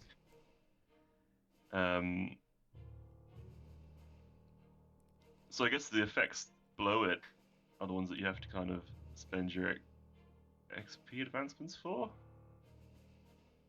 The other traits, yeah. You'd have to So use. I can't use any of those. No. Okay. Nice.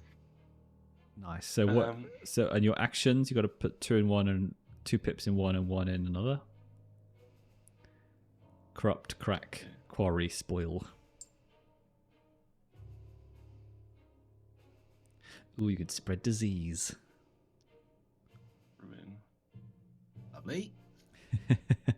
But quarry sounds good for now because it says you can imbue wooden fortifications with renewed strength, so you could like It's whether you Barricade. want the 2 dot or just the 1 dot. yeah, you could like barricade the door, give Hector more time.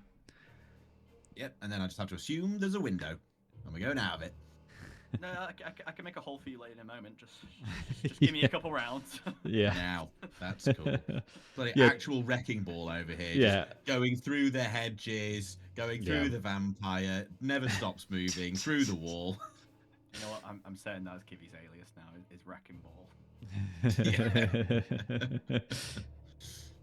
Codename Miley. So with the corrupt action, Yes. perhaps altering the blood of a foe. Could I turn their blood to fire blood and burn them from the inside out? Oh, dark. That's quite dark. Fucking cool. It's cool, but it's dark. You might that inflict how the it reads? effect of your alchemic blood by using altering the blood of a foe. I don't know if you could just do that remotely.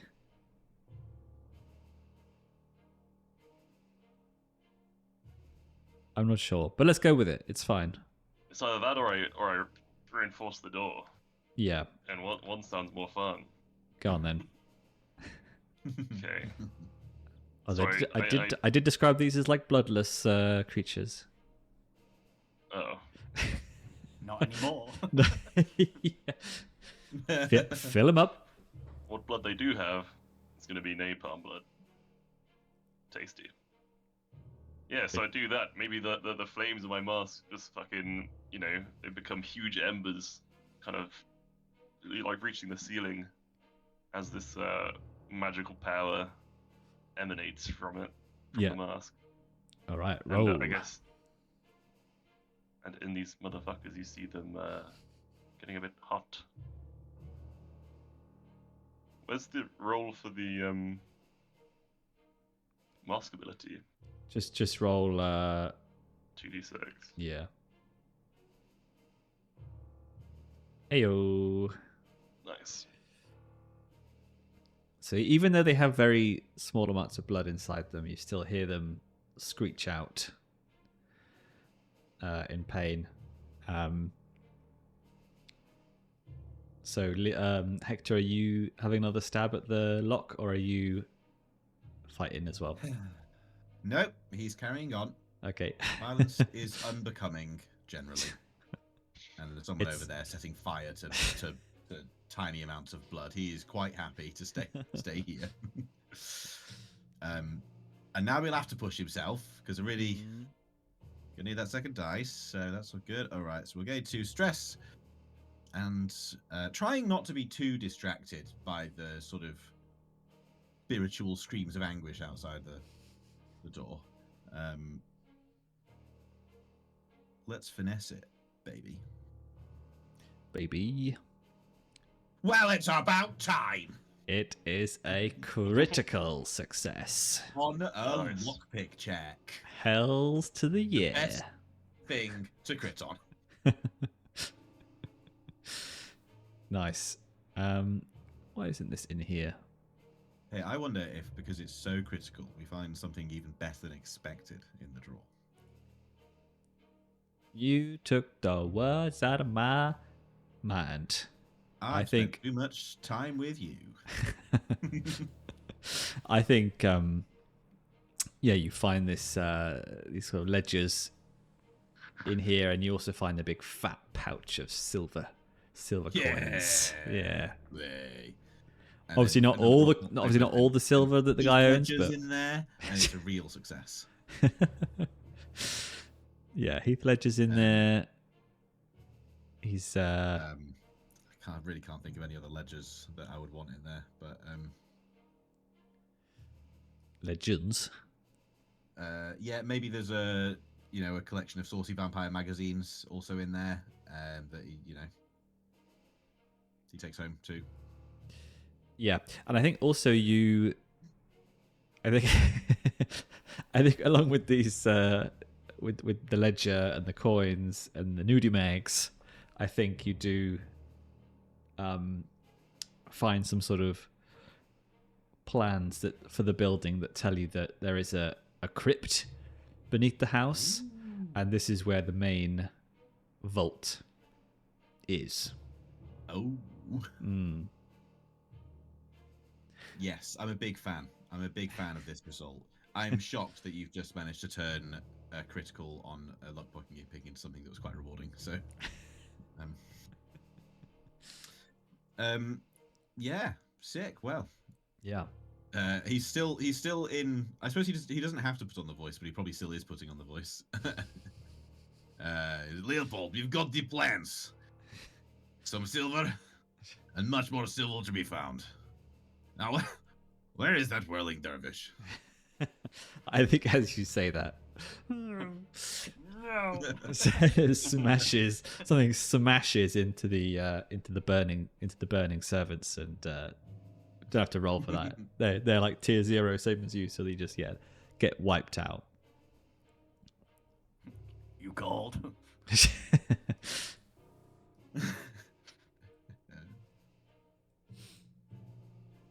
Nice. So do you proceed as a team, reunited? Yes. Yes. To the vault. You find your way to the. We blow holes in each floor and just go down through them that way rather than using the stairs. Yeah. Well, he does describe it as decaying, so you could probably just rip those floorboards up. Yes, you find the entrance to the dungeons. And as you go down, it's kind of like an old cellar. You've got these big vats, so obviously where the blood wine is being kept in their barrels. And you can also see cages where there are sort of very pallid-looking people inside, and it's a common feature of vampires that they keep prisoners around for drinking their blood. It's a wine cellar. It's a wine cellar with the blood as well as the wine. And That's it. The blood is the wine. I don't know if those people get the controlled temperatures we've come to expect from nice wine cellars. yeah. Oh yeah. No, it's French style. It's Rhone Valley style. It's all super traditional. Chalk They're super caves. traditionally just in cages. Yeah, exactly. It's the French way. You can't tell me the French is not slave labor making that wine. You can't tell me. These people look like if they were free of their cages, they would be in a position to move, or are they that on the brink of death, kind of? I think it varies. I think some who have been drained more recently are obviously just lying against the wall, and then there are some who are standing up and are a bit looking at you like, oh, like, who are you? Can I take some time to start wrecking some locks and? Oh yeah. Oh yeah. I mean, I'm sure some people can sensibly pick those locks, but I can't. So if I can rack a lock. As far as you're concerned, there is no keyhole. It's just a lump of metal. It's Yeah, and you Kivi's just got it, key. and you've got is the big just a key. fist. She might need to do a roll for that one on wrecking them. He came in like a oof. Turns out my Like a fists aren't the wrecking most sponge. effective keys. Okay, Can so one of you do this more sensibly? Yeah, I've got 2 in rack. I And think Oh, you're giving my approach even better. There was a hey, maybe you'd be better at this. No, actually, I think I'd be better at this. Move out of the way, idiot fists. I think the prisoners inside, they all once you do that, you make an almighty crash, like a clanging with the trying to break it open, and they kind of all stand up like alerted, and then they start like looking around in confusion, and like shaking their heads. Leopold, if you may attempt to wreck. yeah, so I'm going to use my demolition tools, Mm-hmm. applying some black powder on each Nice. of the locks. Nice. Us really making Kivi look simple. And I He guess may be that's- watching in awe of what is about to happen. Like, doesn't mind that he's been shown up. But the Yeah, fact that yeah. there's about to be this chain reaction, things all going boom. Inspired. Well, you can have the killing blow if you want. No. He's happy to watch back on this one. Well, my plan Go was after you, to sir. Go after you. have the black powder on all the locks, and then get like a little, like a fire starter, like a crackler. Mm-hmm. Do a little Guy Fawkes Knight's little crackler. To run along all the cells and light all of them at once. So I'll hand that to you, Kivi. Oh, And I Kivi want will to see your happily run. giddy little face as you He's very run giddy. down, lighting them all up. And I'll roll. Is that because I'm using the demolition tools? Is that for greater effect? What does it say on the else? Don't even know, mate. Packs of saltpeter, time mechanisms, and vials of various alchemicals are all essential for making a proper explosion. Typically disguised as fireworks or in smoking pipes, these tools are capable of providing little more than a colourful distraction without an additional key component, black powder. Which Okay. Yeah, let's say great effect because these are pretty tiny locks. So. Ew. Brilliant. Okay. Should have went for the other die. I think I'd like to save everyone the bother here. I'd like to flashback that there was a key also in the drawers, and after watching the oafs mess around, Hector says, "Did no one even think to ask?" where's the fun in that? it's supposed to be expedient. So Hector will produce a key if that's amenable, and move to unlock these doors. I'm gonna say that is a 2 stressor. A 2? A Mm. 2? I thought it'd be a 1 at most. Well, you don't know where the keys are supposed to be. Oh, right. Well, in Otherwise- that case, you could do one. They can die, and then There are two sets available. So he produces a key. It's just not the right key. All right. Yep. I Can I think look around and see if there's a key in the room? Do a survey for a key. I think Hector at this point, not this is Hector, not mine. I might say, might I remind you that we are here for silver and not charity? Time is rather of the essence. They can help us carry the silver. Simple but effective logic. Many of them don't look much up to carrying large amounts of silver, or in fact handing it back to us when they're done. Fair point. Are you a brigand who doesn't believe in the goodness of the folk? He believes in the mission priority. Oh no! And while he wants to help the people, having watching time waste away while we fail to help these people is suboptimal to him. Ah. You're burning your life for a future you'll never see. Well, I was really exactly about to make an Andor reference, so you got me, you get me. Yeah. I mean, I can't really complain. I've had my go at trying to open them and fucked it. So I think the consequence of the failure for Leopold's wreck, the people in the cages start looking around again, confused, and then they start to like hold their heads.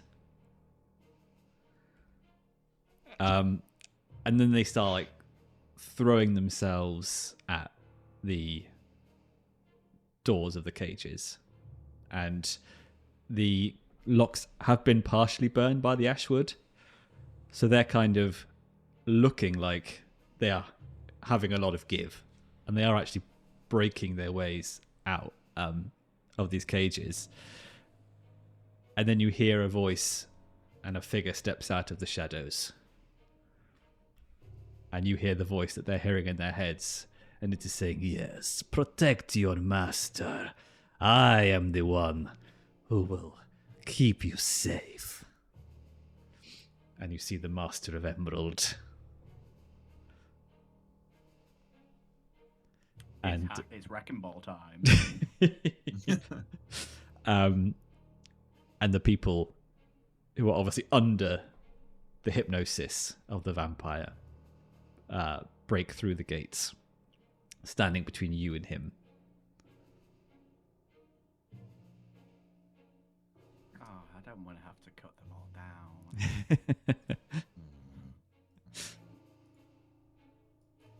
Oh. Wasn't there a thing that actually reduced their effect? Was it the ashwood? Burning the ashwood? Yeah, I mean, it depends if Leopold's still carrying the sensor, but I suppose there'd be no reason not to be carrying the sensor anymore. Yeah. The ashwood's I imagine pretty valuable stuff actually. So once we burn it, probably make sure we get use out of it. Yeah. I thought you were taking the sensor. Well, you were using the sensor, but either or. I mean, Okay. Hector wouldn't leave his sensor behind, so he needs that for like You could just have it priesty shit. So. tied to your waist, I imagine, right? Yeah, that's true. He's not currently dressed as a priest, but this is giving him more of a priestly energy. Yeah, we still have the sensor for the ashwood in case we run into trouble. I think by now he's dropped the face of the other vampire though. See if I can change to the. Oh, it's so loud. Battle! It's a battle. Maybe it's too much battle. No such thing. All right. So you're whipping out. Somebody's whipping out the sensor. Yeah, I've got it. You're burning some ashwood. Sensor in. Yeah. Okay. Yeah. I don't think you need to roll for that. I think that's just you just do it. Because ashwood is stuff that does run out. In this. Contraband. So as you quickly like maybe Kivi's like holding back the doors to stop them getting out, whilst you light the ashwood and sort of get it in the sensor and start moving it about, and you can see them. The ones at the front are starting to stop being so rabid and starting to kind of look confused. And you hear the Master of Emeralds say, "Ashwood is illegal, you know. I would have your head for that if you hadn't already broken into my manor."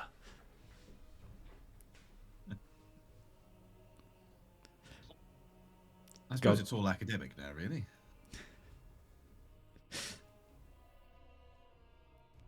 Yeah. Once you've hit life sentence, it's like, who cares? Do you like? All right, come on in, Wrecking Ball. You've got your essence as well, haven't you? Yeah, I've got 3 essence at the moment, so I can. But there, you said I'm like holding back some of the cages, so there's still. That's true, actually. Yeah. So I don't need to slaughter them just yet. Importantly. Yeah, I'm gonna say maybe let's do a clock for the Ashwood effect on the prisoners. So I know Lorenzo, you were Leopold, you were you were using the sensor. Yes. Can you just give me a D6 roll? Yeah. I've also got a cunning plan brewing. Ooh. Okay, so it's just 1 on the prisoner clock then. Go on then, what's your cunning plan? Well, we've got this blood sterling, right? I imagine it's like a coin with like blood inside. So you have the silver coins, yeah. But in our trackers on the bottom right, it says blood sterling. Oh yeah, We you have might 4. you might have some, yeah. So I was thinking. Now, of course, my alchemic blood is my blood. But could I, say it's my blood in the blood sterling, or could that reach to that? Oh, I see where this is going. And could I toss these blood sterling coins as like little napalm grenades, almost? Mikey would be proud of this. Yeah. Reality warping. That is what we can only call a power move. I mean, the mask. If you read it, they are meant to be magical, and this is kind of magical. The masks are magical. The blood sterling's magical. The words in there somewhere. My blood's magical. That GMs should show leniency when applying the effect of masks. I saw those actual words. It is here to ruin his day, so it is appropriate. I'm backing out of this now. So you want to throw the coins at him? Yes. Okay. With napalm blood in them, not normal blood. Yeah. I mean, I would Yeah. if this was a longer campaign, you probably wouldn't want to use up your blood sterling like this. But let's just say it's cool, but you're still gonna have to roll for it. That's fine. And you're still doing the censoring though, so you're like, you can't do both. Well, to be fair, I don't think there's any reason why Hector wouldn't now be doing the censoring because he's That's not been fine doing then, anything else. These two have been faffing around. Give me trying to back open my doors. sensor. and because it's a Need that. coin, Service in the morning. because it's kind of alchemical, can I use wreck? Because it's more gadgety. They are napalm grenades. I think the problem with the wreck is it's a blunt thing, and I'm assuming you want to toss these coins over the top of all these people. I was gonna the vampire's here though, no? I thought He- he was he- like at the back of them. Yeah, he is at the back, but if you were like, I'm gonna throw these like coins like grenades into this crowd of people and kill them all, I would say wreck is fine. But I think you would probably have. I would say I would give you desperate for that, and the consequence would be like you'd kill these people instead, basically. Unless you use finesse. Finesse, you would be risky.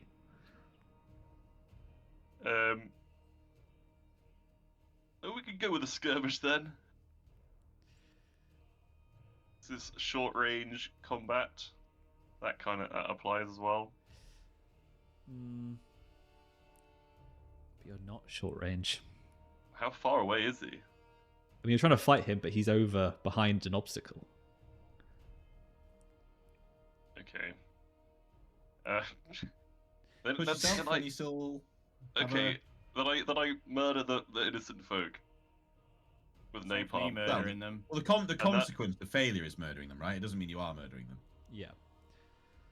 If it's me, I have to guarantee I'm murdering them. So you having a chance to not murder them is better than my chance. Yeah. Yeah, and that clears a path for you anyway to the vampire, which is If it goes wrong, yeah, there is a path that I don't have to murder everyone in the way. Yeah. So on a success, I'm throwing all 4, and then they're landing on the vampire, right? Consequence being they fall short and they murder the civilians. Yeah. The thralls. Okay. Yeah. I was going to say, would anyone else like to assist? Like maybe with the sensor and maybe like try and part the people, but you've gone ahead and rolled a 1 and a 3. Excellent. Yeah. Too late for that assist. Didn't want. You can assist if you want. So you roll another one. Roll another dice. Yes, he's not doing anything else, and the sensor's there. So if that's acceptable, then Yeah. I don't know what else you could do with the sensor. So you kind of like get it towards the people and try and corral them to move out the way. Yeah. So that's another stress. I think I only had this one other image at one point of having the sense full of ashwood and spinning it around like an actual weapon, which would be cool. That's not what's happening now. Like a flail. You're not a Deathwing Knight. You know I love me a flail. So do I. Yeah, I love a flail. So I'll roll another 1d6. Yep. The assist. Hey, so I think you do manage to hit the Master of Emerald with these coins, although unfortunately one does fall short and hit some of the people who get caught alight, screaming in pain.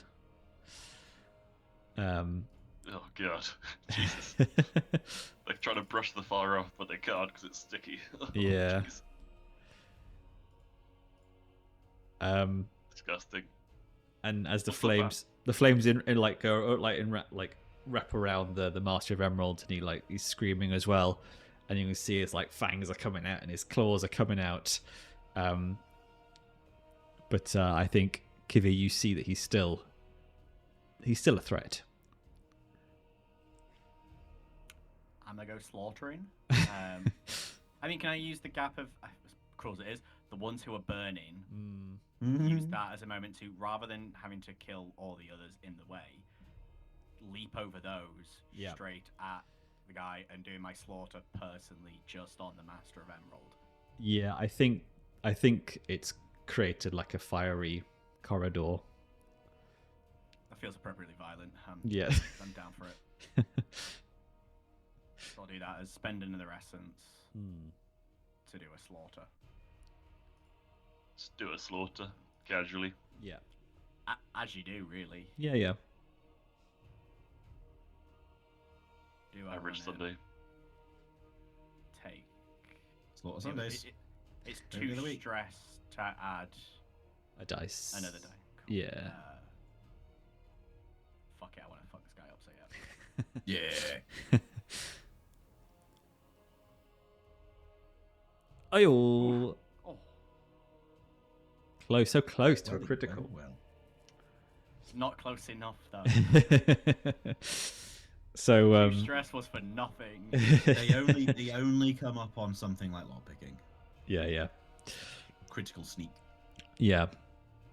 So I think with the power of so the vampires are a higher potency than you are, obviously.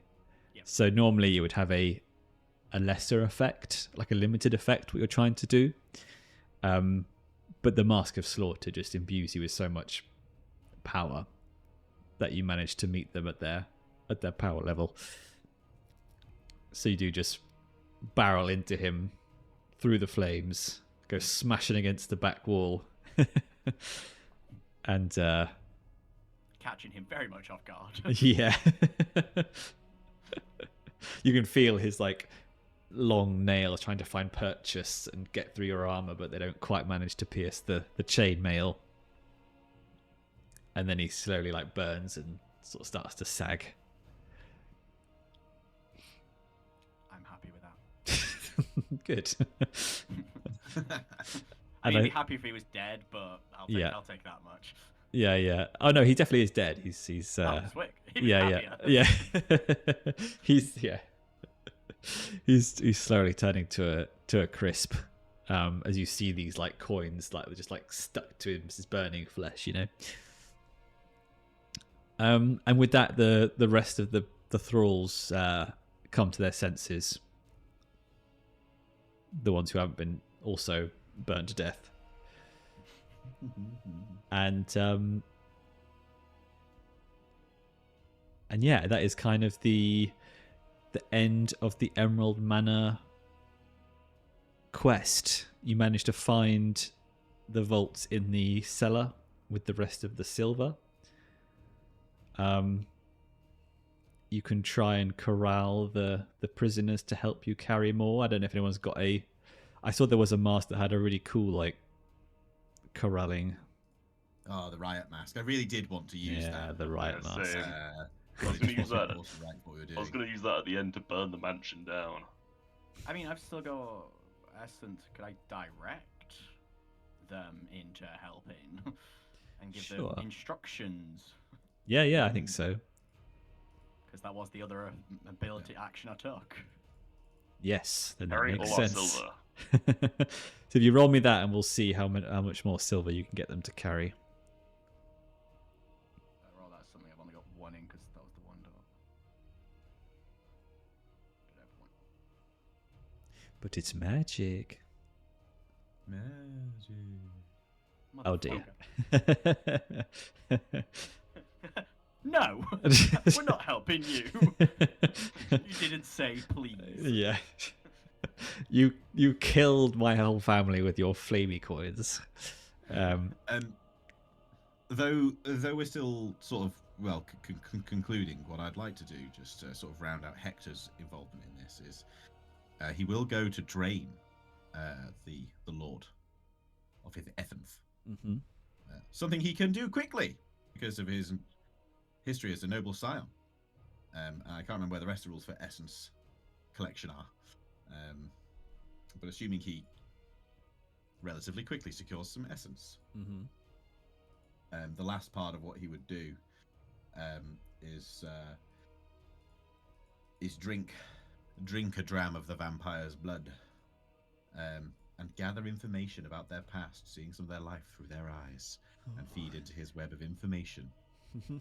Even though we've killed the Lord, it will still prove useful information of the rebellion. Yes, indeed.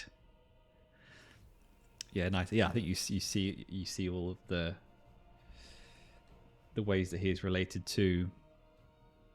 Maybe you see memories of him being in the court of the Countess, trying to gain favor with her before he did something to annoy her, which is very easy to do.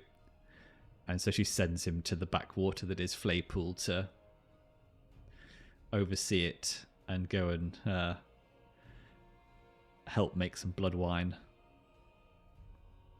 And he had grand plans to defeat his rivals and claim his place back in the court of the Countess one day. Denied. Conquered the new world. Oh, for Green Not even Cheek, conquered Staten Island. Can I collect the head?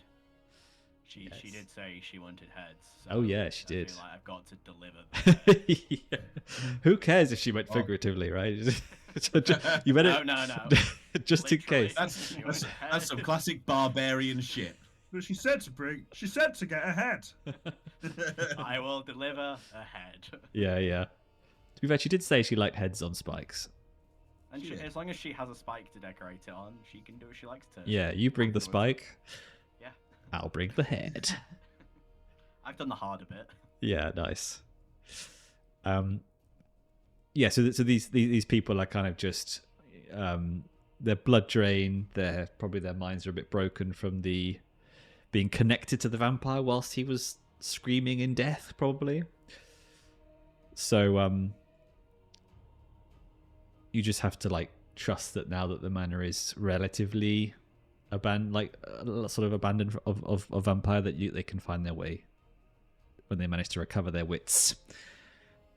And so yeah, you have the head, the silver, some silver, and the ledger. Yeah, and 3 legends. And 3 legends. Yo yo yo yo. So this is where we would normally do sort of the payoff of the foray. And where is my music?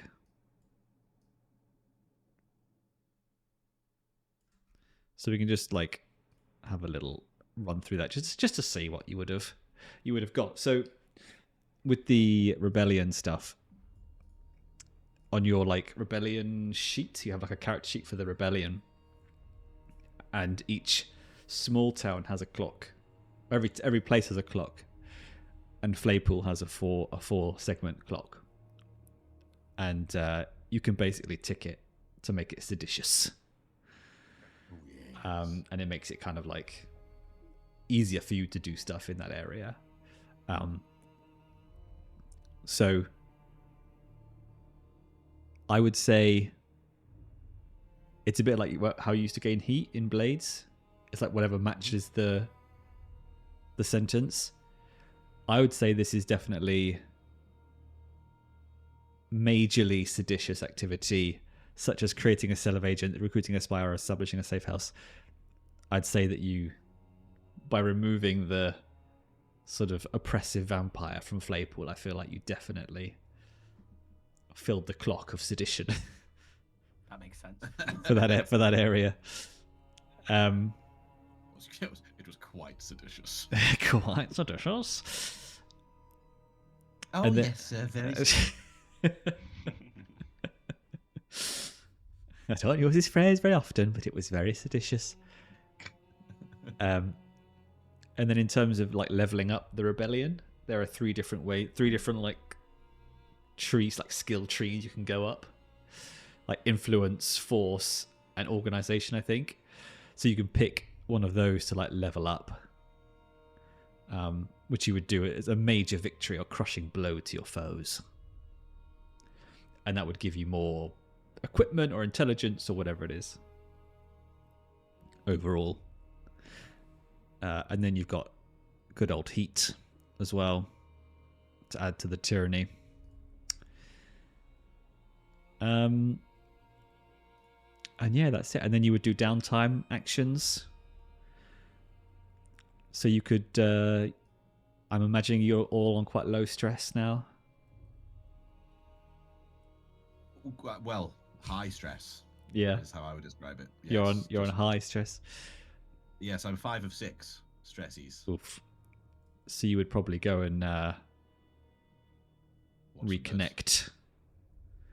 Go and do some bird watching or some other things to recover stress. Carve a lot of stones. Yeah. Or you can make the like a stone wrecking ball. Perfect. Yeah. In Dvarfolk we call this the Shlabadababa. The slab of the baba. The Shlabadababa. Yeah, and then we could always have a look at how XP would have done. Well, we might as well. Might as well. It's a part of the payoff, isn't it? Even if we don't get to have Yeah, it. yeah. Smash cut to next week where we've binned off the last couple of episodes of Dragonbane and we're just playing this now.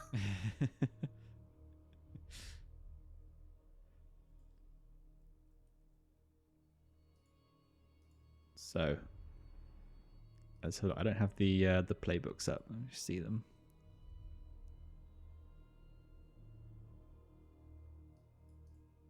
So you can level up the masks and yourselves, I believe. Yeah.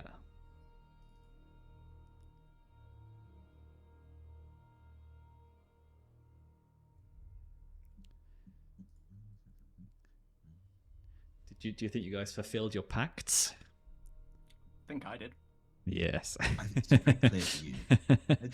I think it's quite hard to say for mine. It's all well and good saying this was all part of the plan every time. Yeah. But without having made sure that was the case through some crafty flashbacks or something, I'd probably say no. Even though we did go and achieve all of our objectives. So I don't know, maybe that's an element too. But I wouldn't.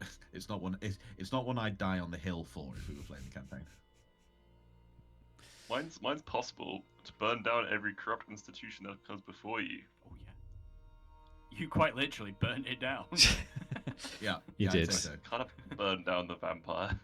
Yeah. Burned down the vampire, took all their stuff, freed all their prisoners. That feels pretty. Pretty burnt, yeah. Yeah. Nice.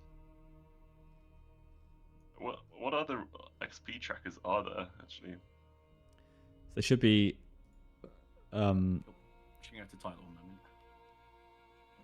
So for you yourself, it is Mark 1 XP each time you brought into play your background or personal history, tragedy, triumph, or scars, relationship to your fellow brigands, the rebellion, the masks, or the Fae. So it's that's a very the role play one. I wasn't particularly keeping all that in mind, to be fair. To be fair. And then the mask ones. Fulfill pact, defeated a vampire noble, strengthened or reinforced an ally. Oh no, that's something else. The last one's individual. Did you teach someone else something or learn something important? You did actually, because you drank his blood and Yes. saw his mind. Yeah, that'd be a sweet XP. Sweet XP.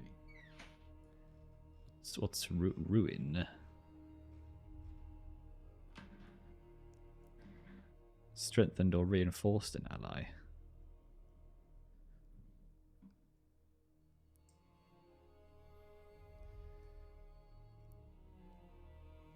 Seems a lot.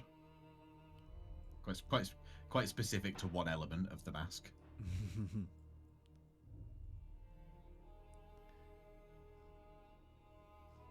Well, I think if there's one mask which is getting leveled up, it's the mask of Whirling Dervish. Well, The as we established violence. in our in Blades, that we concluded that was typically the more straightforward one. Yes, yes. Did you commit violence this week, Silas? Yes. Yeah. Good job. Violence or coercion. Yeah. Well, they're kind of my thing, so Yeah. Straight to the point. Yeah.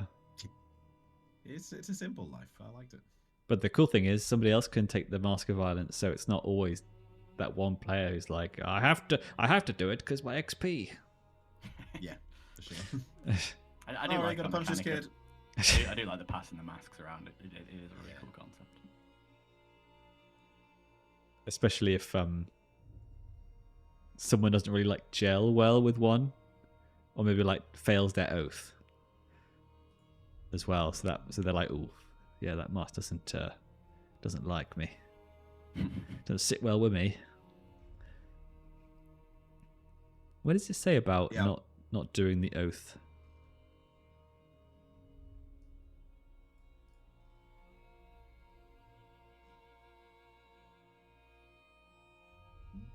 It's still on page 71. It just says if they did not honor a pledged oath, they lose a dot in their oath rating. Oof. So you go back down. Ouch. Sorry, Hector. Down to somehow a 0. With 0, you roll 2 and take the lowest. Ah. Yeah. Oh yeah, of course, yeah, same as